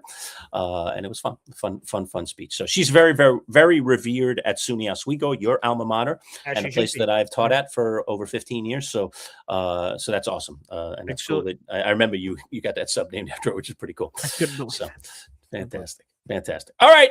Final thoughts, if you have any, Boy Green, before we sign off. Go ahead. Man, what a wild show, a 2+ hour show. Who would have thought on June 22nd with apparently no sports going on, we figured it out here, and then this compelling list that probably could have gone us on for another 2 or 3 hours. So we'll figure out whenever that's going to happen. I love that that's engaging to the audience. That's super cool. And thanks everyone for sticking with us. Again, to Lurch's point, right? We're closing in on our 1-year anniversary. We'd love to get to 1,000. If we can't force it, if it doesn't, I know we're going to get to 1,000 eventually. It'd be cool to get it before the 1-year anniversary. We'll see if that happens by the grace of the gods, but it's cool how engaging this has been. This has been super fun. I've been doing the digital thing, predating the end of the radio show, of course, but this is such an engaging, it's different than phone calls. We just took video phone calls, but it's just different. I don't know how to describe it. The comment section and where shows can just sporadically go. It sort of is like radio in a way, but it's just very different. So no, shout out to all the people for joining the family. Yeah. Welcome, Bad Show. Welcome, James. Thank you for becoming members today. We appreciate it. Spread the word, as they say. You get some perks for being members. Looking forward to delivering those to you as well. All right. For Boy Green, it's the Manchild saying thanks, everybody, for joining us today. We'll be back again, another live show on Wednesday. Be on the lookout. We might be doing that movie list on Wednesday with no Matt Lombardo in the fold. Perhaps while the cat's away, the mice will play, as they say, on Wednesday. But we'll get down to it. I'll also have our new raffle items for our July raffle, which will be on July the 22nd. So I will be searching the archives around here, Boy Green. I've got a few ideas, but I got to see what I can piece together. I like to put packages together of things.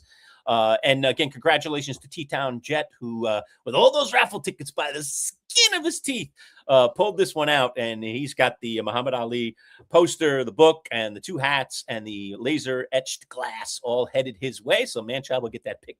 We'll get that packed up here in the next 24 to 48 hours and off to Oklahoma, as it is. That's where T-Town lives. Is headed off to Oklahoma, where he will gather up some more lovely gifts for being and supporting our channel. All right, folks, thanks so much for watching. We'll see you on Wednesday live. Plenty of other content. Jake Asman coming this week. Ed Valentine, our Giants insider. Bud Poliquin will be back in the fold as well. So we'll have all that coming your way. We will see you on Wednesday live. Take care, everybody. Peace out.